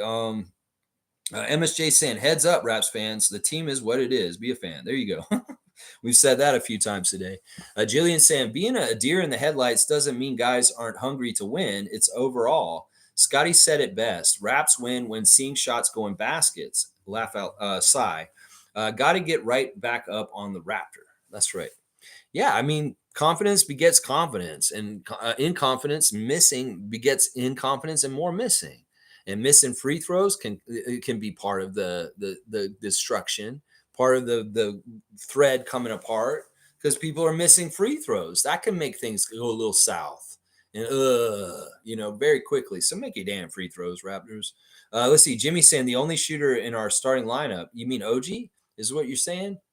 All right. Let me think about it in that way. I mean, Scotty's a shooter at this point, and we see OG can. I mean, we see Pascal can hit the three sometimes. Dennis is a good shooter. It's just that y'all have labeled him in a bad way right now. He's actually a pretty good shooter, and if he's open, I have full confidence in Dennis to make shots. I don't know. I get what you're saying. That in some ways he's our most pinpoint 3-point shooter, but even then he disappears on that a lot. I don't know. I'm trying to look into what should be done, and in some ways, we're kind of looking into OG getting moved and what it would seem like. And it's good to hear voices like Meredith's and Jimmy's on this. It's good to see counterpoint. We need that. Cooket's saying, "Good morning, Raptor Free Crew. Just joined. All right, she is here. Maybe she can elaborate on what she was saying in the spaces last night as far as certain players tuning out our coach." Yeah, because I would like to hear what you have to say, Cool Cat. Stargate saying the only question I have is why does it look like the team is allergic to running more low post plays involving Scotty and Pascal? Both are virtually unstoppable in the low post.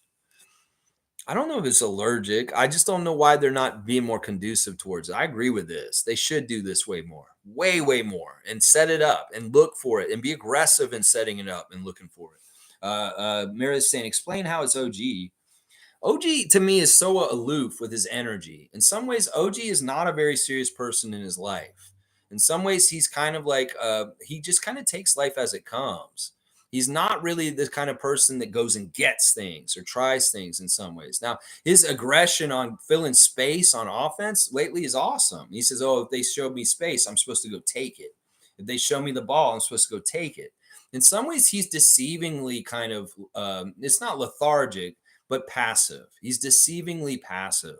And in some ways, him being like kind of an energy part of our team is kind of rubs off on other people. In some ways, we're as good as OG is on any given night. And in some ways, his inconsistency, just like Gary's, is hurting us. And the fact that he can't be at this point in his career more solid with offense for us on a night to night basis is a big red flag to me. Like last night, he could have had the opportunity to get double digits, but he didn't. He didn't get double. He didn't even get 10 points last night. And I'm sick of this shit. He is one of our top players. He's the top 3 players. He needs to come and get double digits every single fucking night, at least, if not 20 points a night. So it's a consistency thing. And in some ways, I think he's not professional enough with way he's coming into the games. In some ways, he is part of the problem with casualness and maybe just being too goofy and maybe just not taking it serious enough. So, I mean, that's what I would say. That's the way I look at it from the outside, as far as I don't know if he really dials in and gets up and is engaged in the right way, night in, night out, as a Toronto Raptor. That's what I will say right there. Jillian's saying, cool cat, everyone's dying to hear you talk about Raptors as deer in the headlight last night. We want to hear it. G saying, I said this before. Many players, elite to good, are playing into their mid 30s and almost 40. 22-year-olds lead teams will not stand a chance in this new NBA. The team needs a balance, including vets. Yeah, I thought this too. I think that the league has given the keys to young players way too quickly in a lot of situations around the league. And in some ways, this is part of the problem with inconsistency and teams not looking right with winning on a consistent level, is because these young players don't know how to do it consistently. Scotty specifically, this is true. So this is true. This is very, very true. And in some ways, we're going to get what we get. If we really want to make Scotty our number one guy right now over Siakam, well, in some ways, we're going to have a development curve of losing more than we win until Scotty graduates to really understanding winning like Fred does. So let's see. Jillian's saying, gee, when was the last time Darko played a vet? Laugh a sigh. I keep wanting to say laugh out loud when I see a sigh. I mean, he's played Otto Porter. In some ways, starting Dennis is a vet move. Starting Dennis is a vet move. I also consider Siakam and Pirtle vets at this point. Those guys are vets too. So it's just a level of vet. Very old head vet. Yeah, you're not going to see Thad and Garrett as much. But if Otto's healthy, you may see him. So let's see. Country Kong saying, Lex, I'm worried about Darko. He married himself to starting Dennis, and we've never seen Gary play worse. He outlawed the idea of Scotty ever playing point guard. Isn't it too early to be so set in your ways? Man, you really are a Pencerite, man. Because everything you're saying is bullshit that Pencer would say or think. None of this is, all right, listen, I don't understand why you're worried about Darko. Once again, he's trying to start something completely new. We cannot gauge him against Nick Nurse and his incredible success right away. A lot of people are gauging him that way, and that's not fair. Second, Dennis is an extension of him on the court. And if Darko's having trouble controlling the guys and getting them to play the right way, he needs to have at least the point guard down and on the right page with him so that he can get that at least. If the other guys are not doing their assignments and not doing things right, he absolutely needs Dennis to start at point guard to keep him corralled. The idea of Scotty playing point guard is really stupid. Once again, the Pencer idea of that and pushing it and you pushing it further is just dumb. Scotty is a Kawhi Leonard type player. You saw it again last night. How can you deny that Scotty should be the guy getting the ball and scoring down low instead of being the point guard and dribbling around and stuff? He can pass. He's going to get assists. He's still going to get to do transition kind of passing and fast break stuff. He can still get passes in the half court set. It's just the label of point guard should not be on him because it's a misnomer. And in some ways, the point guard is the person who's going to be guarding Trae Young, and Dennis Schroeder should be the guy guarding Trae Young. It's a disaster if Scotty guards Trae Young for 48 minutes. Just trust me. I really don't like the way you're painting this. I think you're spending too much time with Idiot and on his channel because a lot of what you're saying is stuff he would say. And I feel like in some ways you're parroting his voice in my channel. And I don't mind that. I want to get this because I want to hear what the other voices are. But I will say this, a lot of your takes are Pensair takes, and they're full of shit, honestly. They really are. He's married himself to Dennis? No, that's not the right language. He is the person he trusts from a past, and he is the one of the only guys on the court that is fully listening to him and running the way that he wants it to. So, golly, forbid him from wanting to have the point guard out there that is doing his system correctly and trying to help him get the other guys to do it correctly with him. That's what it is right there. Gary's never played worse because maybe he hasn't been this hurt in this kind of way ever before. Once again, we don't owe Gary Trent jack shit. He owes it to himself to get his ass in gear and play better. It's nothing that we owe him to start to help him. Fuck that. He needs to play better. You don't reward. Once again, I said it earlier. You reward guys for playing better. Malachi played good last night. I'd rather him start the next game than Gary. Gary's got to play well off the bench first before he can be even thought of putting in the starting lineup. It's really the wrong message to reward a guy who's shooting so poorly and playing so horrible a starting job just to save his career or his contract. Fuck that shit. He needs to play better to earn it. And he would tell you that himself if you talk to him. You went to Gary, it's like, Gary, you should be starting. And he's like, nah, man, listen, I don't deserve to start. I'm playing so bad right now. I can't put me in the starting lineup, even if I wanted him to, because I am playing like hot garbage. That is what it is right there. Don't let other people try and tell you Gary deserves this or Gary deserves that. Gary deserves to get his ass in gear and start shooting better. And then maybe we can consider him being in the starting lineup. And don't correlate it with this or this or this. This is why it's happening. A lot of it has plantar fasciitis as part of it. A lot of it has to do with that. And until he starts shooting better, I will not even think about putting him in the starting lineup. Y'all are crazy. Y'all are crazy to push this so much. So, yeah, it's not that we've outlawed the idea of Scotty playing point guard. It's just it's not a very good primary role for him. And he has way better things to do on the court than just be serving the other players on the court. They should be serving him, honestly. I think that in some ways, my idea is more pro Scotty and Scotty being more badass and better than idiots that think he should be the point guard. Because I know his career will be bigger and more full of awards if we do what I'm saying and not what fucking people are saying he should be the point guard are saying. Cool Cat saying, I was at the game. I don't understand why Coach Darko didn't play through our wings. We didn't give the ball to Pascal, who is still hot on threes, and no ball to OG, the shot distribution. This is all right. Once again, you're at the game and you're seeing it in person. So tell me, is Siakam calling for the ball? Is Siakam trying to do shit to get more involved? Is OG trying to do that? It's on them. I'm telling you right now. You could say it's Darko's scheme, but it isn't. It's conducive for them to score. It's an equal opportunity. They just are lazy and they're unprofessional and they're not going to take the opportunities. It's what the problem is. OG and Pascal want to be in the bushes with Homer. Then they can go and be in bushes of Homer because that's what they were doing last night. I'm sorry. They have themselves to blame. It's not the coach's system. It's not people freezing them out. They can go take the ball and go do it themselves. It's just they're shying away from it. They're not making themselves prominent. They're not employing themselves in the game themselves. It's on those two. It's not on the coach. It's on those two to step up and make themselves targets and make themselves go and get field goal attempts. They have to go want to do it. And they're not showing a consistent level of wanting to go and get it done and doing it. It's on them. It's not on coach. It's not on coach. Jimmy is pointing at that. And I hope you heard my retort just now, Jimmy. Monique is saying 3 stars a game, Scotty, Yak, and Malachi. She's the same ones as me. I should know always in the arena. But yeah, same as you, Lex. Yeah, listen, thank you guys for being down there. I wish y'all's energy could have brought the second win against the Hawks. But in some ways, it wasn't to be. We weren't as hungry as them. Nako's saying it's really hard for a player to be the best defender and best offensive player on an NBA team. Scotty and Pascal are both pretty versatile. It's real hard for one of them to replicate OG's defense. Yes and no. What if I told you that Precious is closer to being OG than anybody on this team and he could do it? We saw him guarding Trae Young very well on Wednesday, and he can definitely guard people down low. So Kevin Thompson's comment from earlier still stands. We have guys who can replace him in certain ways in the lineup. In some ways, we have a glut, a very, very high level, all time, all versatile defensive players. Well, in some ways, OG is the biggest name on that, and we get the most value for him. We need a change. We move him.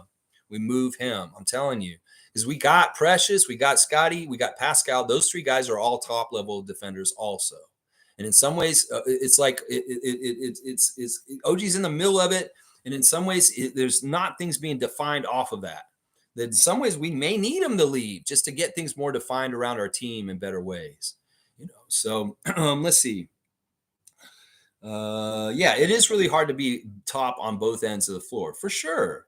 But he's not doing well on either end of the floor. Like he's not stopping the Hawks. Obviously, they're scoring at will, doing whatever, and he's not scoring. Then he's not doing anything. Is what I'm saying. And this has been a common criticism of OG over the years. At times, there are games where he just doesn't do jack shit for us on either end. Either end. Jimmy's saying 26 games with the same starting lineup is not growing pains. A third through the season. No, the growing pains, you got to understand how much this team is different than last year.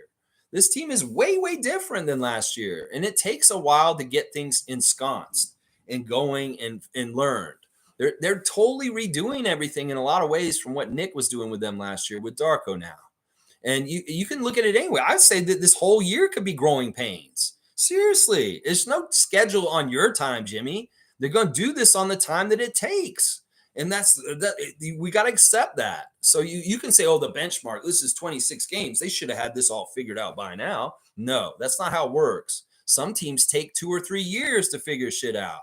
So let's cross our fingers and hope they get it figured out sooner and sooner and sooner. But until then, we've got to continue to say that they've got to try and figure it out. That's all. You got to allow them patience. Seriously, you got to be more patient. I think that's the biggest problem with Raptors Nation right now. They're all too impatient. They expect success too much, and it's just not realistic. You got to allow for them to do what they got to do to get it right. Cool Cat saying Pascal was pissed off with Flynn with looking him off 3 times and team failed to score. He went to him each time to talk about it, pointing where the ball should go. Flynn ignored him and did it again. Okay, that's very interesting. It did seem like Flynn was kind of going a little too big ball easy for himself in a certain part in late in the game. And if he was doing this stuff, he shouldn't have been doing that. So fuck you, Malachi, for looking off Pascal and not allowing Pascal to get cooking in the fourth quarter. That may have been a big problem. I mean, there were a couple of plays where Flynn looked really bad and he had a turnover. He was trying to get the ball to Precious, I think, and they didn't connect and they lost the ball. So there were a couple of spots where I was like, Malachi, you just failed, bro. What are you doing, bro? I could see this happening where Malachi maybe was looking off people and not being the point guard he should have been late in the game and getting the ball to Siakam. Yeah, that's a problem. That's a problem. Jillian's saying that's fascinating. And Jimmy's saying Nick is a savant. Nick is an evil genius. Nick is an evil genius. And, Patrick Beverley's comments about him recently are right on. This guy is a very good coach. He's a GOAT coach. And in some ways, we're very lucky to get him and have him for the time we had him. We really were. And in some ways, we're going to say the same thing about Darko in the end. Watch. It's just that, listen, in some ways, Darko didn't slip into a seat that was so comfortable and easy like Nick did.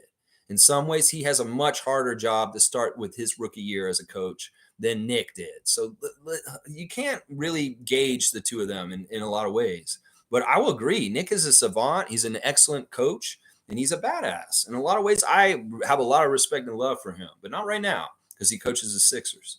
Meredith saying, I see teams strolling into point while we have to face all these obstacles.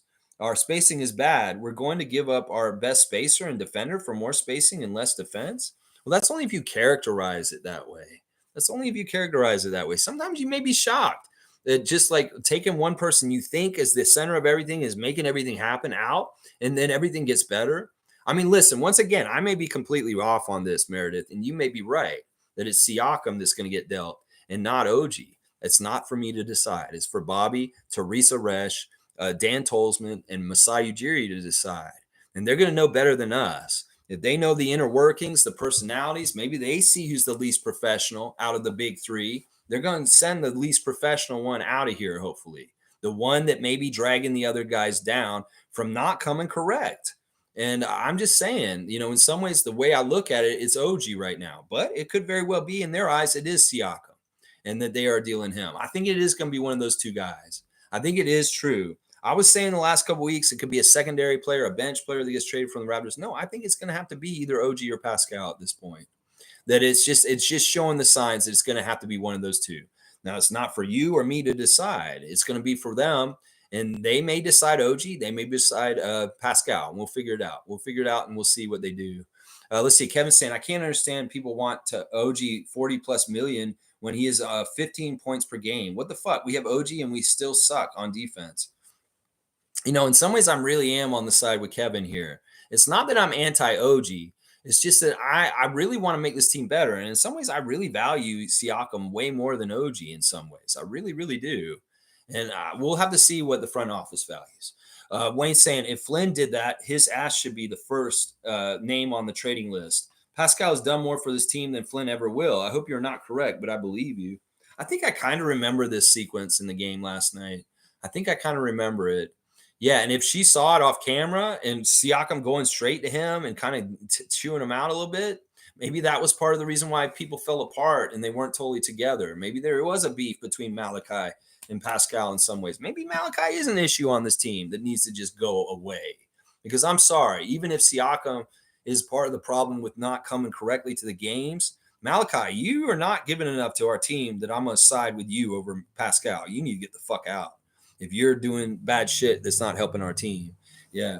Jimmy's saying we're making our best players play through double or even triple teams because they can gamble on everyone on our starting lineup because the only shooter is OG and it's his tap is dry. It's even worse. But yeah, get rid of our only shooter and our best defender. Well, listen, once again, Jimmy, you and Meredith can stand on one side, we'll stand on the other, and we'll just let them decide it and we'll see. I think your description is a little bit too it's not giving enough credit to the other guys on the team. I mean, Scotty is a better shooter now. And in some ways, you're right. But also, the thing that they're doing to cultivate offense is really off two-man games and working off each other. And that kind of stuff is doing really well. I mean, we've seen people get really good open layups and dunks right away from the beginning of the game. So it's not like we're having trouble beating doubles and triple teams. We're working with a motion offense, and it's garnering layups and dunks. And there's nothing wrong with that. We need the guys that are doing that well to stick around. And as far as I'm concerned, the guys that do that the best out of the starting lineup, ranked in order, are probably Jakob, Scotty, Dennis, Pascal, and then OG. OG's probably last out of the starters as far as mixing it up in the two-man game in the middle and getting really easy dunks and layups that way. So I think that that's the way we're going with our team. And in some ways, I mean, I get it what y'all are saying. You think he's our best shooter in our starting lineup. And he has been a higher percentage and a laser at times. But still, we can't be afraid of this. And I get maybe the theories is not making sense. Well, that's the front office. They got to figure it out. They got to figure it out. Let's see. Cool Cat saying Coach Darko's rotations is why we keep losing. Mix the bench throughout the game. That way you don't have starters have to be superheroes to cut back the lead. It's tiring. All right. I think the rotations could be tuned up a little bit and be a little bit better. They're not perfect, sure. But I think also in the same respects as Nick was having to gamble with playing start bench for long periods with no starters. And it's like, there's a little bit of a drop off that's happening in certain ways, like particularly at the end of the first and second quarters yesterday. They just had a whole defensive breakdown. And they lost their defensive energy that was doing so well in the first quarter in the last minute of the first quarter. And that's really the bad part. It's like losing connectiveness and just allowing a scoring run by the other team in a really bad position. And then all of a sudden they have a lead on us. That's where its problem is, a lack of concentration at those times. Now, maybe some of those lineups weren't the best lineups, sure. But I think it really is like allowing them a lead by not closing out quarters correctly last night was the huge problem. And specifically in the first half, at the end of the first and the second quarters, we just let them go crazy and score like crazy and build leads on us at the end of those quarters. So it's finishing quarters. They need to do that better. They need to do that way, way better. I think that Darko's doing a good job of keeping the bench with the starters throughout the game in different places. But he doesn't hit the right note every single time. Sometimes the combination of starters with, and a lot of it's predicated on Siakam and Barnes being the center of attention themselves and taking it for themselves. We saw both of those guys, if they're the superstar on the court, shy away from being the center of attention. And that's the problem. They're not stepping forward and taking the ball themselves. Scotty did it, and both of them did it at times. Siakam, you're the top guy out there. Scotty's on the bench. The ball should be going to you. You need to demand it. You need to make things happen. It's on you to a degree. And Scotty, same thing. If you're out there in a lineup with Malachi, Precious, Gary, and OG, you need to step up and fucking take the ball and be scoring yourself because you're obviously the number one option. In some ways, you're shying away and kind of fading in the background and letting the other guys fuck around and do shit. No, you need to touch the ball and either pass it or shoot it yourself every single possession. Like I said earlier in the stream, Siakam and Barnes should always, every single possession down the court, be either touching the ball or either passing it or shooting it themselves. And that should happen mandatory every single time down the court. And then there won't be any issue with what Cool Cat's saying she saw with Malachi Flynn and Pascal late in the game last night. That it's just mandatory. Siakam's going to get the ball, Malachi. You give him the fucking ball and it goes through him. I'm all for this. And I think this is something that Darko could harp on this weekend in practice. And hopefully we see the results of it if this is an issue that is really being a problem. Yeah. G saying, can we trade half the bench for Malcolm Brogdon? Lex may not like this one. Would like Bogdanovich, a player like that off the bench would be a huge help. I'd love to get Bogey Bogdanovich. He would be a huge, huge help right now. If we're going to do a trade with Atlanta, he has to be coming here. That's the only way I trade with them. If you really want Siakam, we better be getting Bogdanovich coming the other way. Meredith saying, Fred did a lot for our defense. If we lose OG as well, we're no longer going to be a defensive team. And I have no faith that Scotty and Pascal's offense will pick up that much slack. Well, we got to try something. We got to try something. I know a lot of y'all are anti-trading OG, and some of us are like, well, we're not very much into trading Pascal. So there's two sides of this. We'll have to see what they do.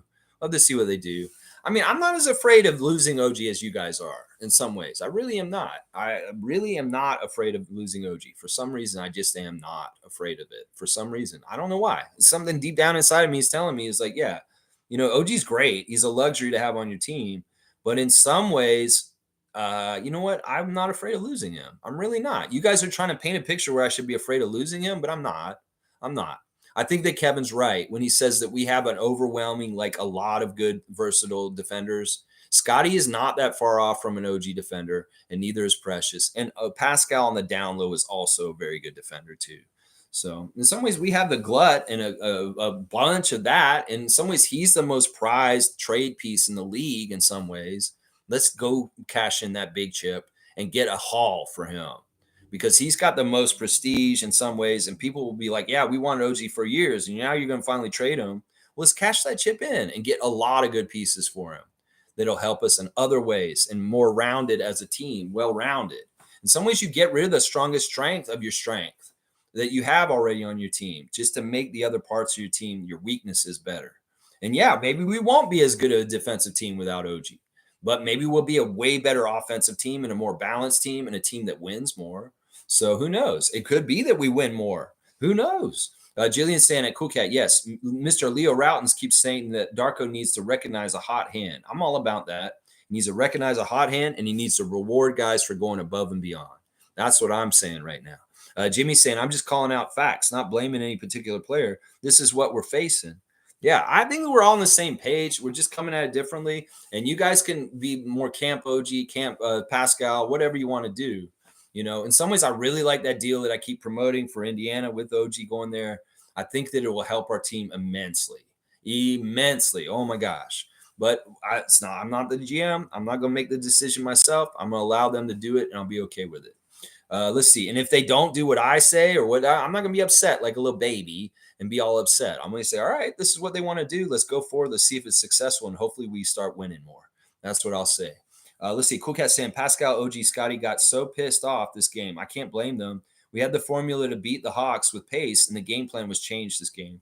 Well, at the beginning of my stream, Cool Cat, you weren't here. I gave all the credit to Quinn Snyder and Trae Young.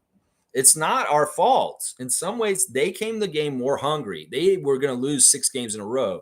And they had to absolutely stop that. So Trae Young played at a higher level. He came into the game wanting to be the best absolute player on the court. Now, Siakam or Barnes or Anunoby had made that decision coming in the game, and they wanted to be the absolute best player on the court. Well, they should have just went and done it. I know y'all keep saying they're being held back, but they're not. They're holding themselves back, and they need to fucking step up and do it themselves. Now, maybe they're pissed at each other because nobody stepped up, or they're pissed at themselves for not stepping up. I don't know who they're pissed at, because in some ways they need to look at themselves and stop pointing fingers at other places. Siakam, you're really upset about how the game went. You should have done something about it while the game was going on. Once again, this is a cop out. When people say they're getting frozen out, they're not getting to do things, they need to go fucking take it. They have the acumen, they have the track records, they played big time games already. Siakam, you know what to do, so go fucking do it yourself. Don't let Malachi freeze you out. Chew him out and demand the ball next time. Be more like Jordan. You know, if BJ Armstrong's front frozen out, Michael Jordan, he probably would have bitch slapped him and said, "You never do that again." So yeah, Siakam getting on to him for that, and then see some results afterwards. You know, the formula changed because Quinn Snyder did a better job organizing his team with adjustments to have a better winning formula against us to win this game. And that's not totally Darko's fault. In fact, he already was acknowledging this was probably going to happen. And the day before, he said, Quinn Snyder is amazing adjustments coach. And he did the right adjustments for what they needed to do to have a better result. And they just wanted it more. They just really wanted it more. We were happy. We got a win. We're okay. Woo, we won. And they didn't get their win yet. So they needed to go fill their plate, and they needed to win to stop their losing streak, just like we did on Wednesday. That's really more the factor. We can blame ourselves. We were apathetic and we didn't show up and try hard enough as much as they were trying hard enough. They tried way harder and they wanted it more. That's the difference in the game last night. That's it right there. That's it. They wanted the rebounds more, and so they went and got them. Okongwu, Capella, Sadiq Bey, they were in there getting those rebounds. Meanwhile, our guys were caught off guard. In fact, OG kept pissing me off.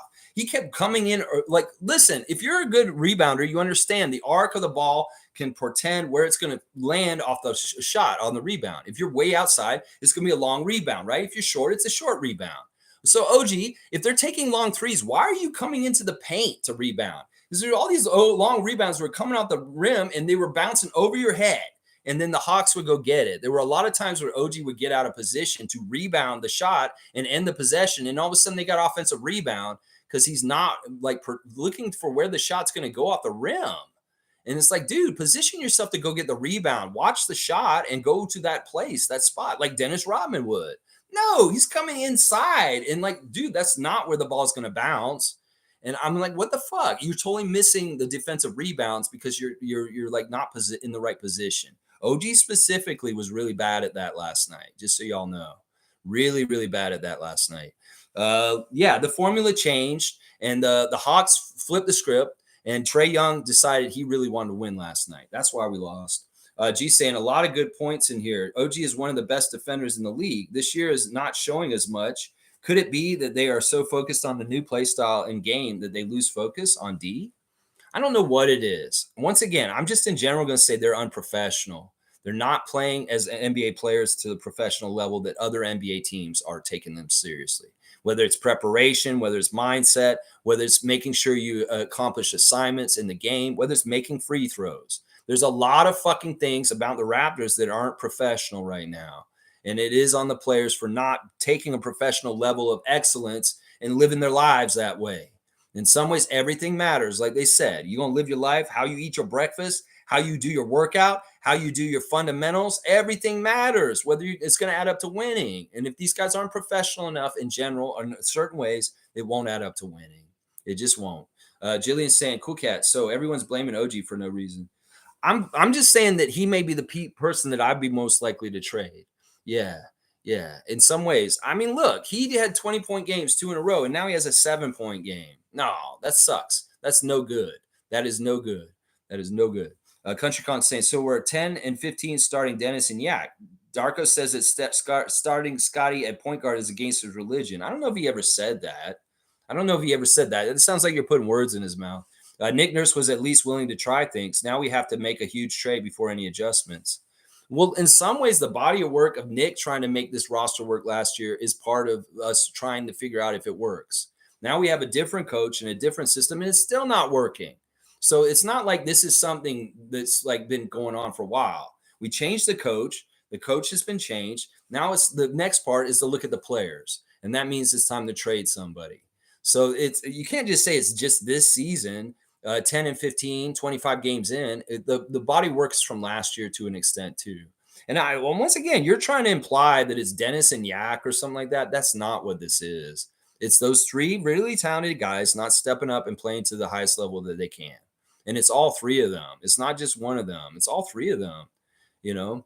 Uh, Darko never said that playing Scotty at point guard is a gangster's religion. He would have that on the table as a possibility down the road.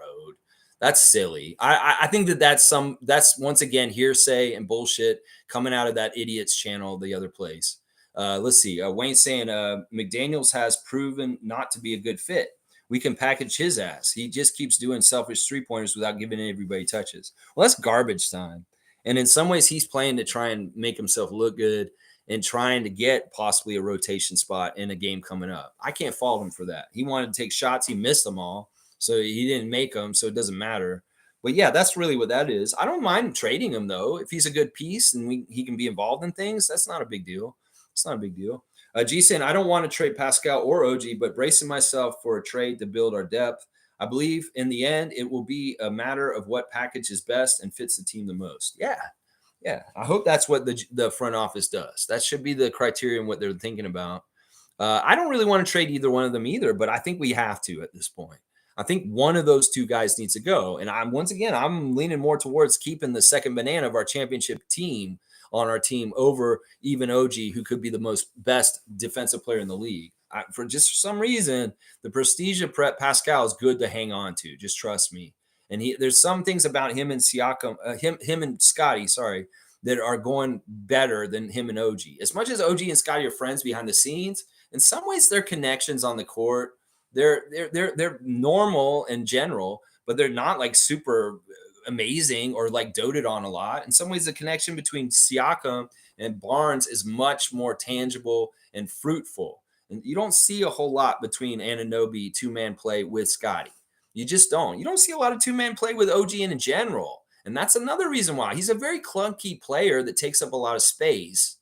And he does have negatives to him that y'all don't really see or understand. In some ways, he hurts the spacing himself. Y'all think he helps the spacing, but in some ways, he doesn't. He hurts the spacing in some ways too, especially if he's not making his shot. Let's see. MSJ saying, I feel we have some parts to trade for another guard. I'd like another shooter and backup point guard. Cool Cat saying, you can see Coach Darko is willing to take losses this season. He is using live game to develop the bench and sticking to it when we get blown out. The problem is our trio want to win. They are pissed. Well, of course they want to win. It's not that they're pissed because we're losing. They're going to be losing either way. I mean, shit. Nobody wants to lose in the NBA. Of course they're going to be pissed. Don't misread this too deeply. Cool Cat. They can be upset about just losing, and it doesn't have anything to do other than that, just losing this game. So, yeah, I think you're reading into it a little too deep, honestly. Yes, we're going to take losses. We're supposed to right now. We're supposed to. We have a brand new coach, a new system, and we're in development. And Scotty's timeline. It's on Scotty's timeline. If Scotty wants to win more, it's on him. You learn how to win games yourself and take over and win games. So we'll win then, Scott. So you can get all pissy and upset about it, but don't blame anybody else other than yourself. Y'all play it bigger, better, and badder than Trae Young. You win last night. So it's as simple as this. That's this. Y'all don't want to point fingers at the big three? Well, don't. But I am. It's their fault that our team is so bad right now. All three of them. They need to play better. You can blame secondary players like Gary not playing well. You can blame Malachi for being inconsistent. You can hate on Dennis. You can think Yaka was a waste of time and stupid to get here. But the people that carry this team and make sure it wins or not are Siakam, Anunoby, and Barnes.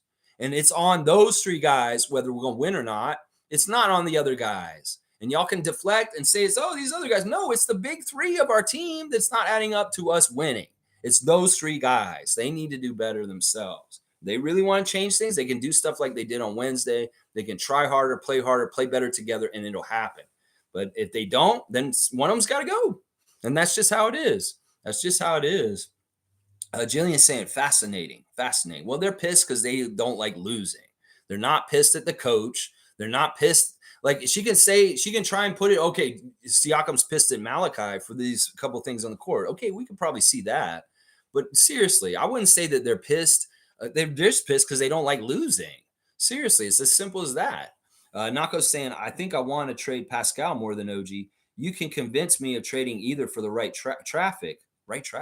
And there's teams I can see giving us a great package looking for their missing piece. Yeah, I mean, listen, whatever. We're gonna all be in different camps of who should be traded more likely, whatever. They're gonna do whatever they're gonna do, and we're gonna react to it, and we'll see. Country Con saying, Lex, at some point in the second half, amidst Trae's barrage of threes, I saw the Raptors give up on the point 0.5 system and working together. It was a breakdown of the chemistry and trust that they've been building. I know, I saw that too. I totally saw that too. It's tangible. You could see it. And I'm sure Cool Cat and Monique might have saw it in the arena at the same time. Yeah, there was a certain point, I think it was in the third quarter, where everything just fell to shit and everybody stopped trying. And that was a big reason why we started losing. And I don't know what the specific catalyst was of it, what there was a play like something like Malachi freezing out Siakam or whatever it was, but there was a point in the second half where everybody went apart from each other and stopped playing together. That is for damn sure. And I'm not even using the 0.5 system anymore as like what we're doing, because that's not what we're doing anymore. That was an initial thing that Darko did to try and encourage more passing on our team from the selfishness of last year. And the 0.5 was really just a beginning basic thing to get the guys going in that direction more than like gospel and law for the whole season. So everybody just dropped the whole 0.5 idea because it's not actually what we're doing anymore. It was really just useful at the beginning of the year and in training camp and preseason. Let's see. Wayne saying, is it me or are players expect to get warm by playing during the game? Are they supposed to come into the arena having some sweat already? They just seem too cold and dry, except for Jakob and Dennis. Well, I love that they started the games much better, and they did better last night. Both games against the Hawks, they came with the right energy and they got off to the right foot. It's just that they have to really understand all 48 minutes of the game have to be treated that way. That there can't be a letdown at the end of the first quarter or the end of the second quarter or at the end of the game. They have to play at a high level the whole entire game. This is the NBA, and there's no breaks. And if you're on the court and you're taking breaks, well, go sit your ass on the bench. There may be somebody on the bench that's ready to go run around and do it better than you. So, yeah, Nako's saying it's currently constructed. Bucks or Heat coming out of the East. What? What is that question? That's so non sequitur and weird. What do you mean? If it's currently constructed? All right, let me find Nako's comment. It jumped ahead. Who do I like better as far as a team for like the long haul and the playoffs? Is that what you mean, Gerald? I would say this right now. The Miami Heat are not a good team compared to the Milwaukee Bucks. Milwaukee Bucks are way better, and they should be the team that actually does better in the long run than the Heat. The Heat are shallow and they've been hurt and they are older and older, and it only gets so far with Eric Spoelstra's coaching wiliness and Kyle Lowry and Jimmy Butler. Milwaukee's built for getting further as far as their whole team makeup, and we'll see. I may be wrong. Maybe Miami will beat their ass in the playoffs again. But this year, I think that in some ways, I think I have more trust in the Bucks, even with the new coach with Griffin. Part of it is Lillard. Let's see. Kukat's saying the real question to ask is whether Pascal OG can take so much losses when they want to win. It's tiring emotionally. They're not accustomed to losing. See, this is bullshit. Cool Cat, I'm just going to say bullshit. Bullshit. Bullshit. Players in this league know that they're going to lose and win. And once again, you're catering to them like they're babies. And in some ways, this is part of the problem. Stop babying these guys. They're men. They play in the NBA. They have millions of dollars. They're not boo-hoo-hoo. Oh, they're losing. Well, they want to do something about it. They're the ones in control of it. And then you're just going to make it seem like, oh, if we don't start winning, they're going to blackmail us and leave. Fuck that action, Cool Cat. That's very un-Raptor freak of you and what you're saying. It's team first of all. They lose and win as a team. And if you think that they're extra surly or upset about losing and it's going to make them decide what they're going to do, no, that's bullshit. These players don't think that way. That's ridiculous. It's absolutely ridiculous. If they really have a problem, they're so upset and boo-hoo-hoo, so great. Quit being babies and grow up and fucking win the games is what I'll tell them. Seriously, what is this? Cool Cat saying Coach Darko's game plan is not to the strength of our best players. We need to play with pace with our athletes. Our best players need to step up and grow nuts and fucking be men on the court. That's what it is. The coach is giving them a system to be successful in. They're just not stepping up and being initiating themselves like Trae Young did last night and doing it. I'm sick of this shit. People saying this, the teammates holding them out, the coach holding them out. No, it's on them. They do it themselves. They have all the opportunities in the world. Nobody's taking things away from them. They're privileged. They have all the privilege in the world and the opportunity to do it. They're not doing it. Blame them, Cool Cat. It's OG and Pascal's fault. You can try and blame Darko in his system, but that's bullshit. This system is built around those two guys, and they could fucking do it if they wanted to, but they're not. And so I'm sick of hearing it's Dennis's fault, it's Darko's fault. It's the main three guys' fault. They can fucking do it. Scotty was fine last night. He did his part. He chipped in and did what he's supposed to do. Those other two guys didn't show up last night. And you can say, oh, is Malachi froze him out? Oh, it's Darko's system. No. Those guys at a certain point have to be like, I'm a professional. I give a shit about winning. I'm going to go and make sure we win tonight. And that's on their temperament, their attitude, their personality is what I'm going to say right there. All right, cut off. Let's see. Cool Cat's also saying, I don't want to hurt Lex's feelings today, so I won't add any more of what I saw in the arena. Go ahead. Tell me the damn ugly truth. Just tell me the truth, and we'll see if I agree with it, because I watched the game on the TV, but maybe I didn't see things that you saw in the arena. I mean, don't worry about my feelings. Trust me. I get my feelings hurt all kinds of different ways. I don't give a shit. My feelings have been hurt my whole damn life. I'm used to living with my feelings hurt. So it's not a big deal. Hurt my feelings. I'm a big boy. I'm not like OG and Pascal. You don't need to baby me about this. You really don't. I'm a big boy. I can handle it. Go ahead and tell me what you have to say. I'm not afraid of it. I'm not afraid of it. And if it hurts my feelings, I'll tell you, but it probably won't. I don't get my feelings hurt about shit like this. All right, Jillian's saying, Cool Cat, please be diplomatic while telling us we can deal. I know. I want you to tell us. Please tell us, because we love you and you're a valued member of our family. And I want to know the truth. Don't hold it from us. Seriously. But stop acting like those guys are victims. They're not victims. They need to do better. They need to do better. They're not victims. Wayne's saying, hell no, Cool Cat, please share it. We know what we saw. That's right. Tell us, please. Wayne's saying, Jillian's saying, Wayne is right. You tempted us, so please. Yeah, she better tell us now. She better tell us. Cool Cat saying, I will share it tomorrow's chat. I need to think more about how I write it. Okay, yeah, she just doesn't want, like, listen, if you're worried about how you write it and me reacting to it, I promise you, I will read it and I won't overreact. I'll read it very clearly. I'll process it. I may disagree with it, but I won't go passionate or go crazy or anything like that. I just want to hear what your take is. And in some ways, I don't want to wait till tomorrow, because in some ways, tomorrow is going to be a different kind of stream. I was going to do something on the MSG lawsuit, but I think we're going to do something fun tomorrow. Literally, we're going to do a Sunday fun day, and we're just going to have fun tomorrow. I've decided that tomorrow is going to be a special report on having fun, and we're just going to do goofy shit and have a fun time and enjoy ourselves in the middle of the stuff that's going on with our team. We're just going to touch base on being fun and having fun as a fan nation.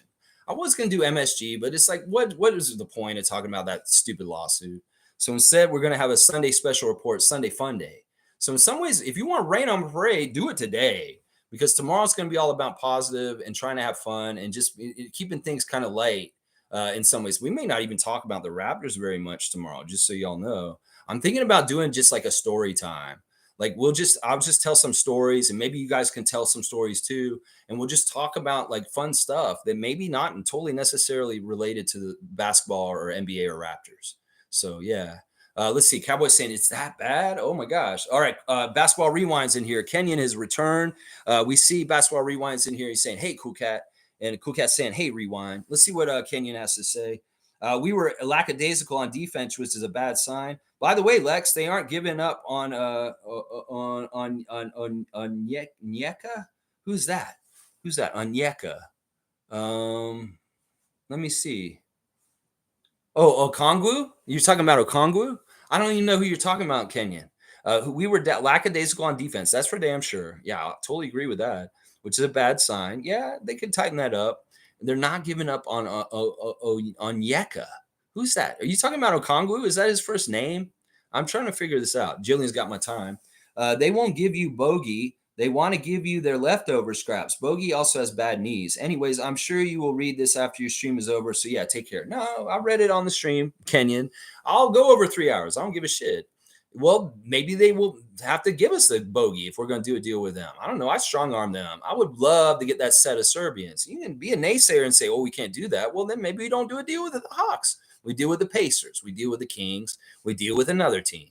I mean, that's part of the problem with the Hawks is that they haven't really been coming correct with they've been giving us garbage deals. And Bobby Webster's laughed at them. It's like, this is why, you don't have Siakam. It's because you fucking people aren't coming correct. Well, they really want to come correct. Maybe they need to put Bogdanovich in that deal. And then maybe they can make this happen. So I don't know. I don't know. You speaking for the Hawks? Man, I thought you were Raptors Nation, Kenyon. Come on now. Come on now. MSJ saying any trade made will be interesting, but I do think we have to shed forwards for guards and a backup center. Imagine life without Yak on this team. Yeah, I'm not about losing Yak. Well, he's absolutely essential right now. I think that we could get rid of one of our big guys. That's what I'm saying. Well, this has been kind of been the thing we've been saying today. Mo's saying, despite the outcomes, keep at it always. Raptors for life. That's right. Mo's keeping focus, and she's getting a dunk for it. Because honestly, these trying times, somebody like Monique is the best person to kind of to get back to what's important. Yeah. Monique can get you oriented back to how to be a Raptors fan correctly. If you ever have a point in time where you're like, look to her for direction. She's a great leader in Raptors fan nation all around. Thank you, Monique. MSJ saying Colin Sexton and Kelly Olynyk, they're on the block. Yeah, all right. Maybe we do need to talk to Jazz. Jazz could be a decent trading person to trade with. I'd love to get Kelly Olynyk. Kelly Olynyk has got dog in him from a defensive end, and obviously we love him from his Canadian work this summer. And in some ways, he is a great backup center for us to have around. And Sexton, that's a badass point guard that could be very, very good. If we got Colin Sexton, I would say, yeah, we could put Dennis on the backup point guard and start Colin Sexton as our starting point guard. I'd be all about that. So, I mean, there's a lot to like with trading with the Jazz if they're willing to put these guys on the block. Yeah. Wayne's saying, you have evolved, Lex. That's good. My suggestion previously was to trade the nicest player on our team to rid our team of that mindset. We all agreed that OG is the nicest player on our team. See, Wayne, Sergeant Strainer, he's been very cutthroat, very competitive. He wants to keep competitive edges in different ways. He did not like DeAndre DeRozan coming to the game. There's a lot of things about Wayne, and he's seeing me kind of, going towards being more hard-edged in that way. Listen, I want this team to win, and if it makes sense, I'll endorse it. If it's good for the team, if I see that it could be possibly good for the team, I'll endorse it. And yeah, I'm always evolving. It's important for every individual to continue to evolve as long as they live. It doesn't matter how old you get. You should always be learning and changing as a person to try and change for the better, is what I would say. That's always a good thing for everybody in their lives. And Jillian's saying, Wayne Strainer, the arena is freezing. Let's see. Stargate saying, MSJ, hell no, laughing my ass off. He doesn't want Sexton or Olynyk. I used to hate Olynyk. I really did. But this summer made me love him after seeing him play for Team Canada. Monique saying, as I always say, let Pascal be Pascal and chill, shaking my head. Yeah, Siakam, you want it? Go get it. You have to want it like Trae Young wants it, though. Cowboys saying later, Lex, bam, and Raptor Freaks. We'll see what happens soon. Trust in Messiah. That's right. Trust in Messiah and Bobby. They're going to get the job done. And Cowboys got Monique on blast. MSJ saying Stargate, even for the McDaniels of our team, laugh out loud. Sexton is decent. The thing I like about Sexton is he's a player. He cares. He's a baller.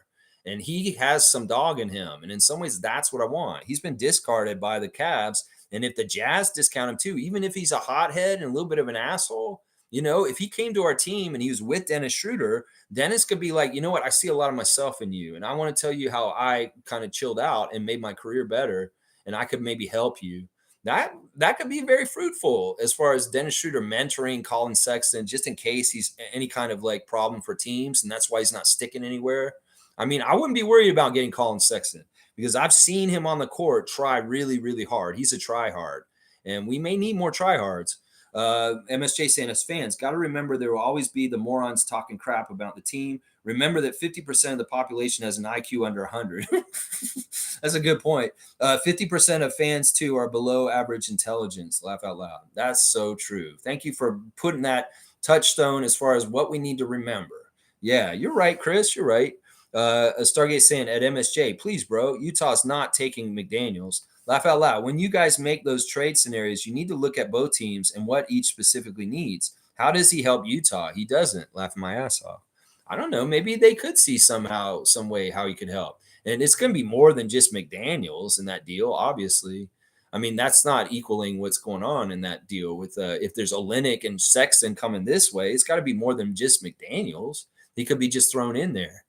G saying, sorry about the cutoff, but report just came out that the Pistons are very interested in OG now, too. Do you see? There's another team that would be interesting to deal with. I don't know if we could get Cade Cunningham for OG. That would make Scotty very happy, and it would kill all the point guard bullshit because Cade would be his point guard, and Scotty and Cade would be so awesome together in a lot of ways, honestly. I don't think that's realistic. I think out of all the players on the Pistons, they're untouchable. It's Cade, just like Scotty is for us.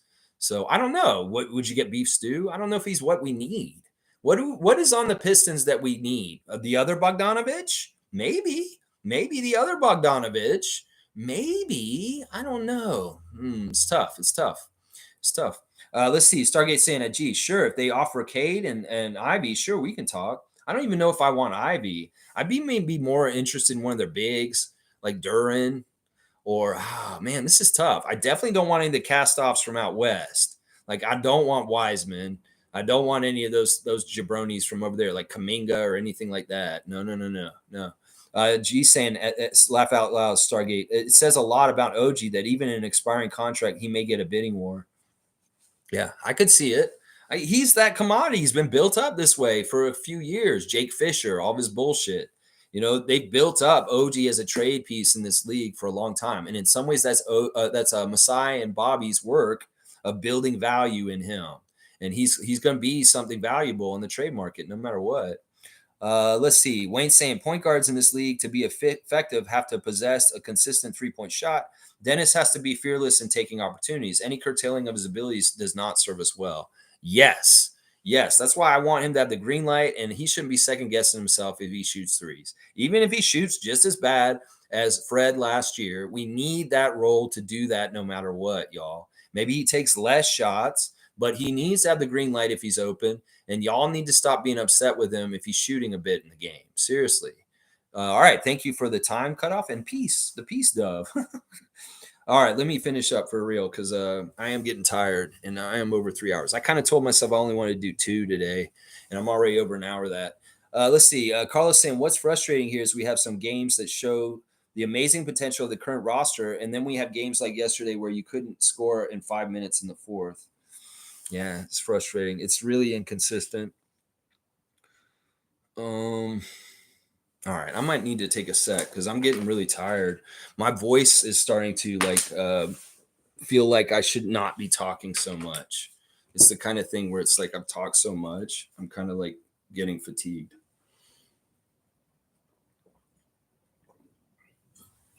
I might cut it short, even though I haven't read everybody's stuff, and maybe that I can't do this completely to the fullest ability at this point. Let's see. So there's a mental thing here with our players. When the shots aren't falling, they won't even defend properly. Is that something we can fix? That's something they're trying to tell them shouldn't be correlated, that regardless of whether they're making or missing shots, they need to be playing defense just standard all the time anyway. Yeah. Jillian's saying, Lex, sorry, cannot agree with you about OG's professionalism. I think that he's professional. I think that in some ways, I think that he's just aloof, and in some ways, he doesn't take life as seriously as other people. It's the way I feel like it. He's such a jokester. But yeah, we can disagree.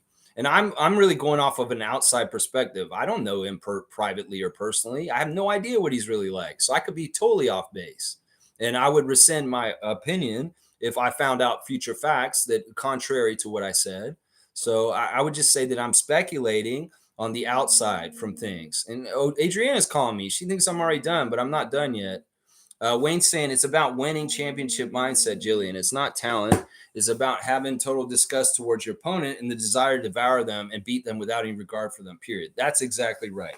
And Wayne said it very succinctly, and he's exactly what I've been trying to say. He's going to get a dunk because this is a big difference. And this is the problem here, is that they have to really want it. Like some of the guys in the NBA are cutthroat. Look at Dylan Brooks. Come on.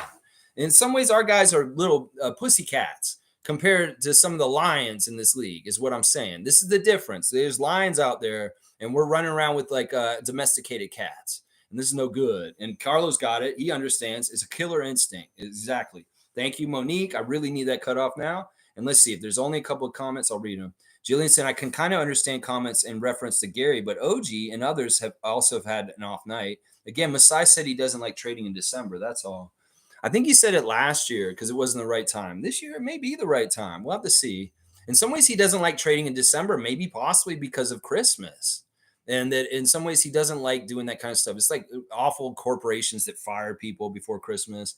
He doesn't want to be like that. He's a humanitarian. So that could be very well what it is. Maybe he doesn't trade in Christmas, but he'll trade right before New Year's. Let's see. Wayne's saying we're not against OG. I'm totally against trading our gems. However, nice teams don't win championships. If we want to win, the nicest gems have to go. Trust us. The front office is aware of this. Yeah, they're going to know better than us.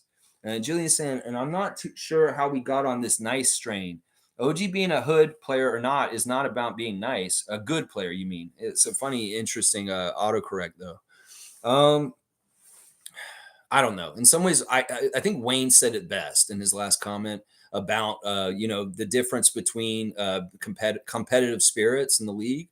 Jillian said Pascal's nice, Scotty is nice. Everybody's trying to adapt to Darko. Trying, yeah, and it's not adding up to winning. We do need to make a move. Wayne's saying, Jillian, who is the player on our team that our opponents obviously dislike? Who do they consider an asshole? I can tell you no one. We're all considered nice and good players, meaning non-threatening. Yeah, in some ways, people aren't scared of us without Nick and Fred here. They aren't. There's a different kind of like fear that was here before when Kyle was here, Kawhi was here, Nick. And in some ways, it's not here right now. And we need to recapture it. We need somebody to be a bully and scary, like Scotty. Scotty could be very scary to people very soon. He just has to grow into it more. Meredith is saying, Precious is a big guy that happens to guard small guys. OG is a small guy that happens to guard big guys. We can't put Precious on Donovan Mitchell for 40 minutes. We can't even start Precious yet. We could start Precious. Shit, if we didn't have certain players, we could be starting Precious already. He could have been a starter already. In some ways, there's the other guys that are holding him out. I would believe this. No, I don't agree with this. Precious and OG have a similar body frame. You're acting like OG is a much smaller player than Precious. They're not. They're not that far off in inches or body type or strength or anything. And as much as OG shouldn't probably be chasing around Trae Young a whole 48 minutes, neither should Precious. But they can do it for half a quarter, and there's no problem with that. I think that they're not as far off from each other as you think, Meredith, is what I'll say. Dap, OG is a small guy. Yeah, I don't see that.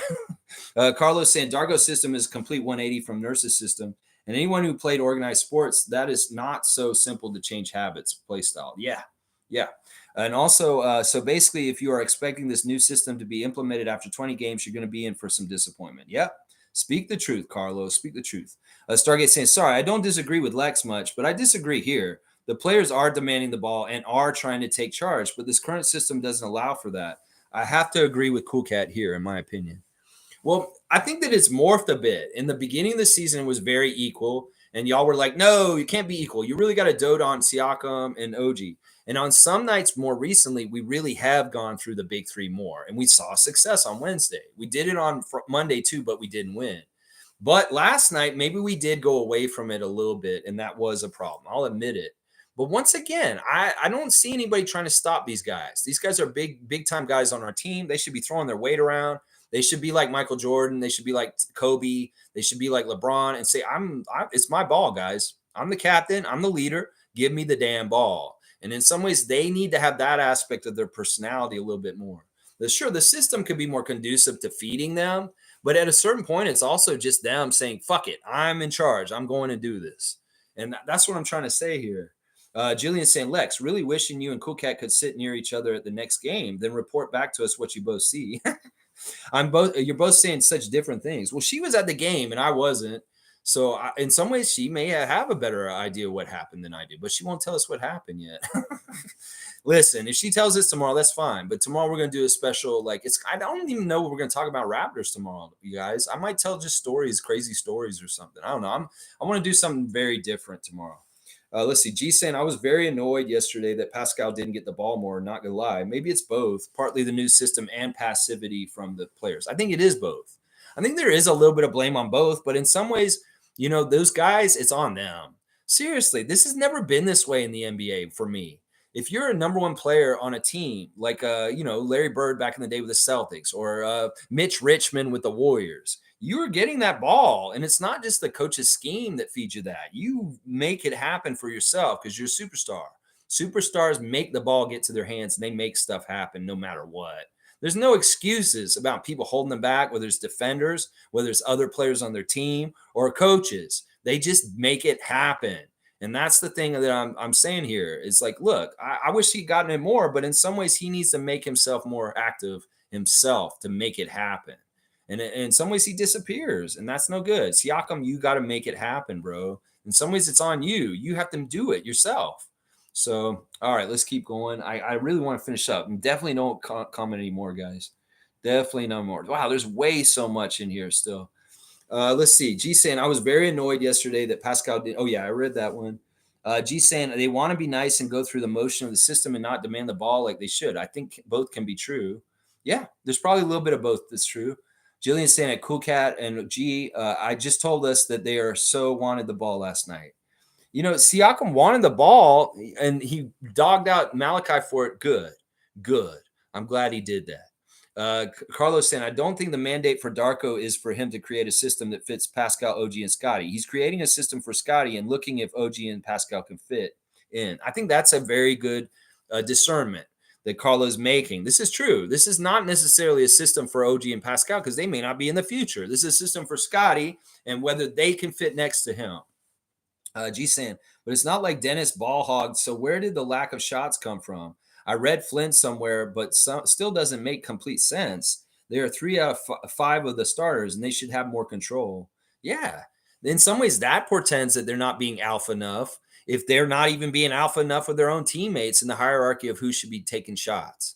That's what I'm saying. There's a problem with people that are not totally alpha dogs that have to be alpha dogs for us being alpha dogs. That's part of the problem right there. Jimmy saying, we signed a non-shooting point guard to a team that already had spacing issues. This is the result, I'm afraid. You need pieces to complement your stars to win in the NBA. Your takes are crazy, Lex. Well, they can sound crazy, but they're trying to support the team through a hard time and trying to get through things. I don't know what's right for this team. I really don't. And I'm just going to see what happens and react to it. All right, let's see. Yeah, I think I'm going to have to cut off, guys. I'm sorry. Y'all commented 20 minutes ago, and I really asked y'all to stop commenting at 11:30. And y'all have comments down here from 12:30. And I'm really in a bad place right now with my health. I don't feel well right this second. So I'm going to go ahead and cut off the stream, even though there's a lot of other stuff in here. And I know there's probably good comments in there, but I'm really tired. My throat hurts, and we're kind of just going in circles. I don't think there's anything that really interesting or new in what we're saying down here. So, yeah, unfortunately, guys, I'm not going to read the rest of y'all's comments. She's telling me lime and honey. I will do that, Jillian. I will. I need to I'm going to get a cough drop, and I do have some honey and tea. I'll take that also. Yeah. All right, guys. I appreciate y'all a lot. I wish that Cool Cat had told us what she wanted to say, but she didn't. All right, y'all. Thanks for watching. Please like, comment, subscribe, and share. Raptors, you live to play another day. That's the most important thing.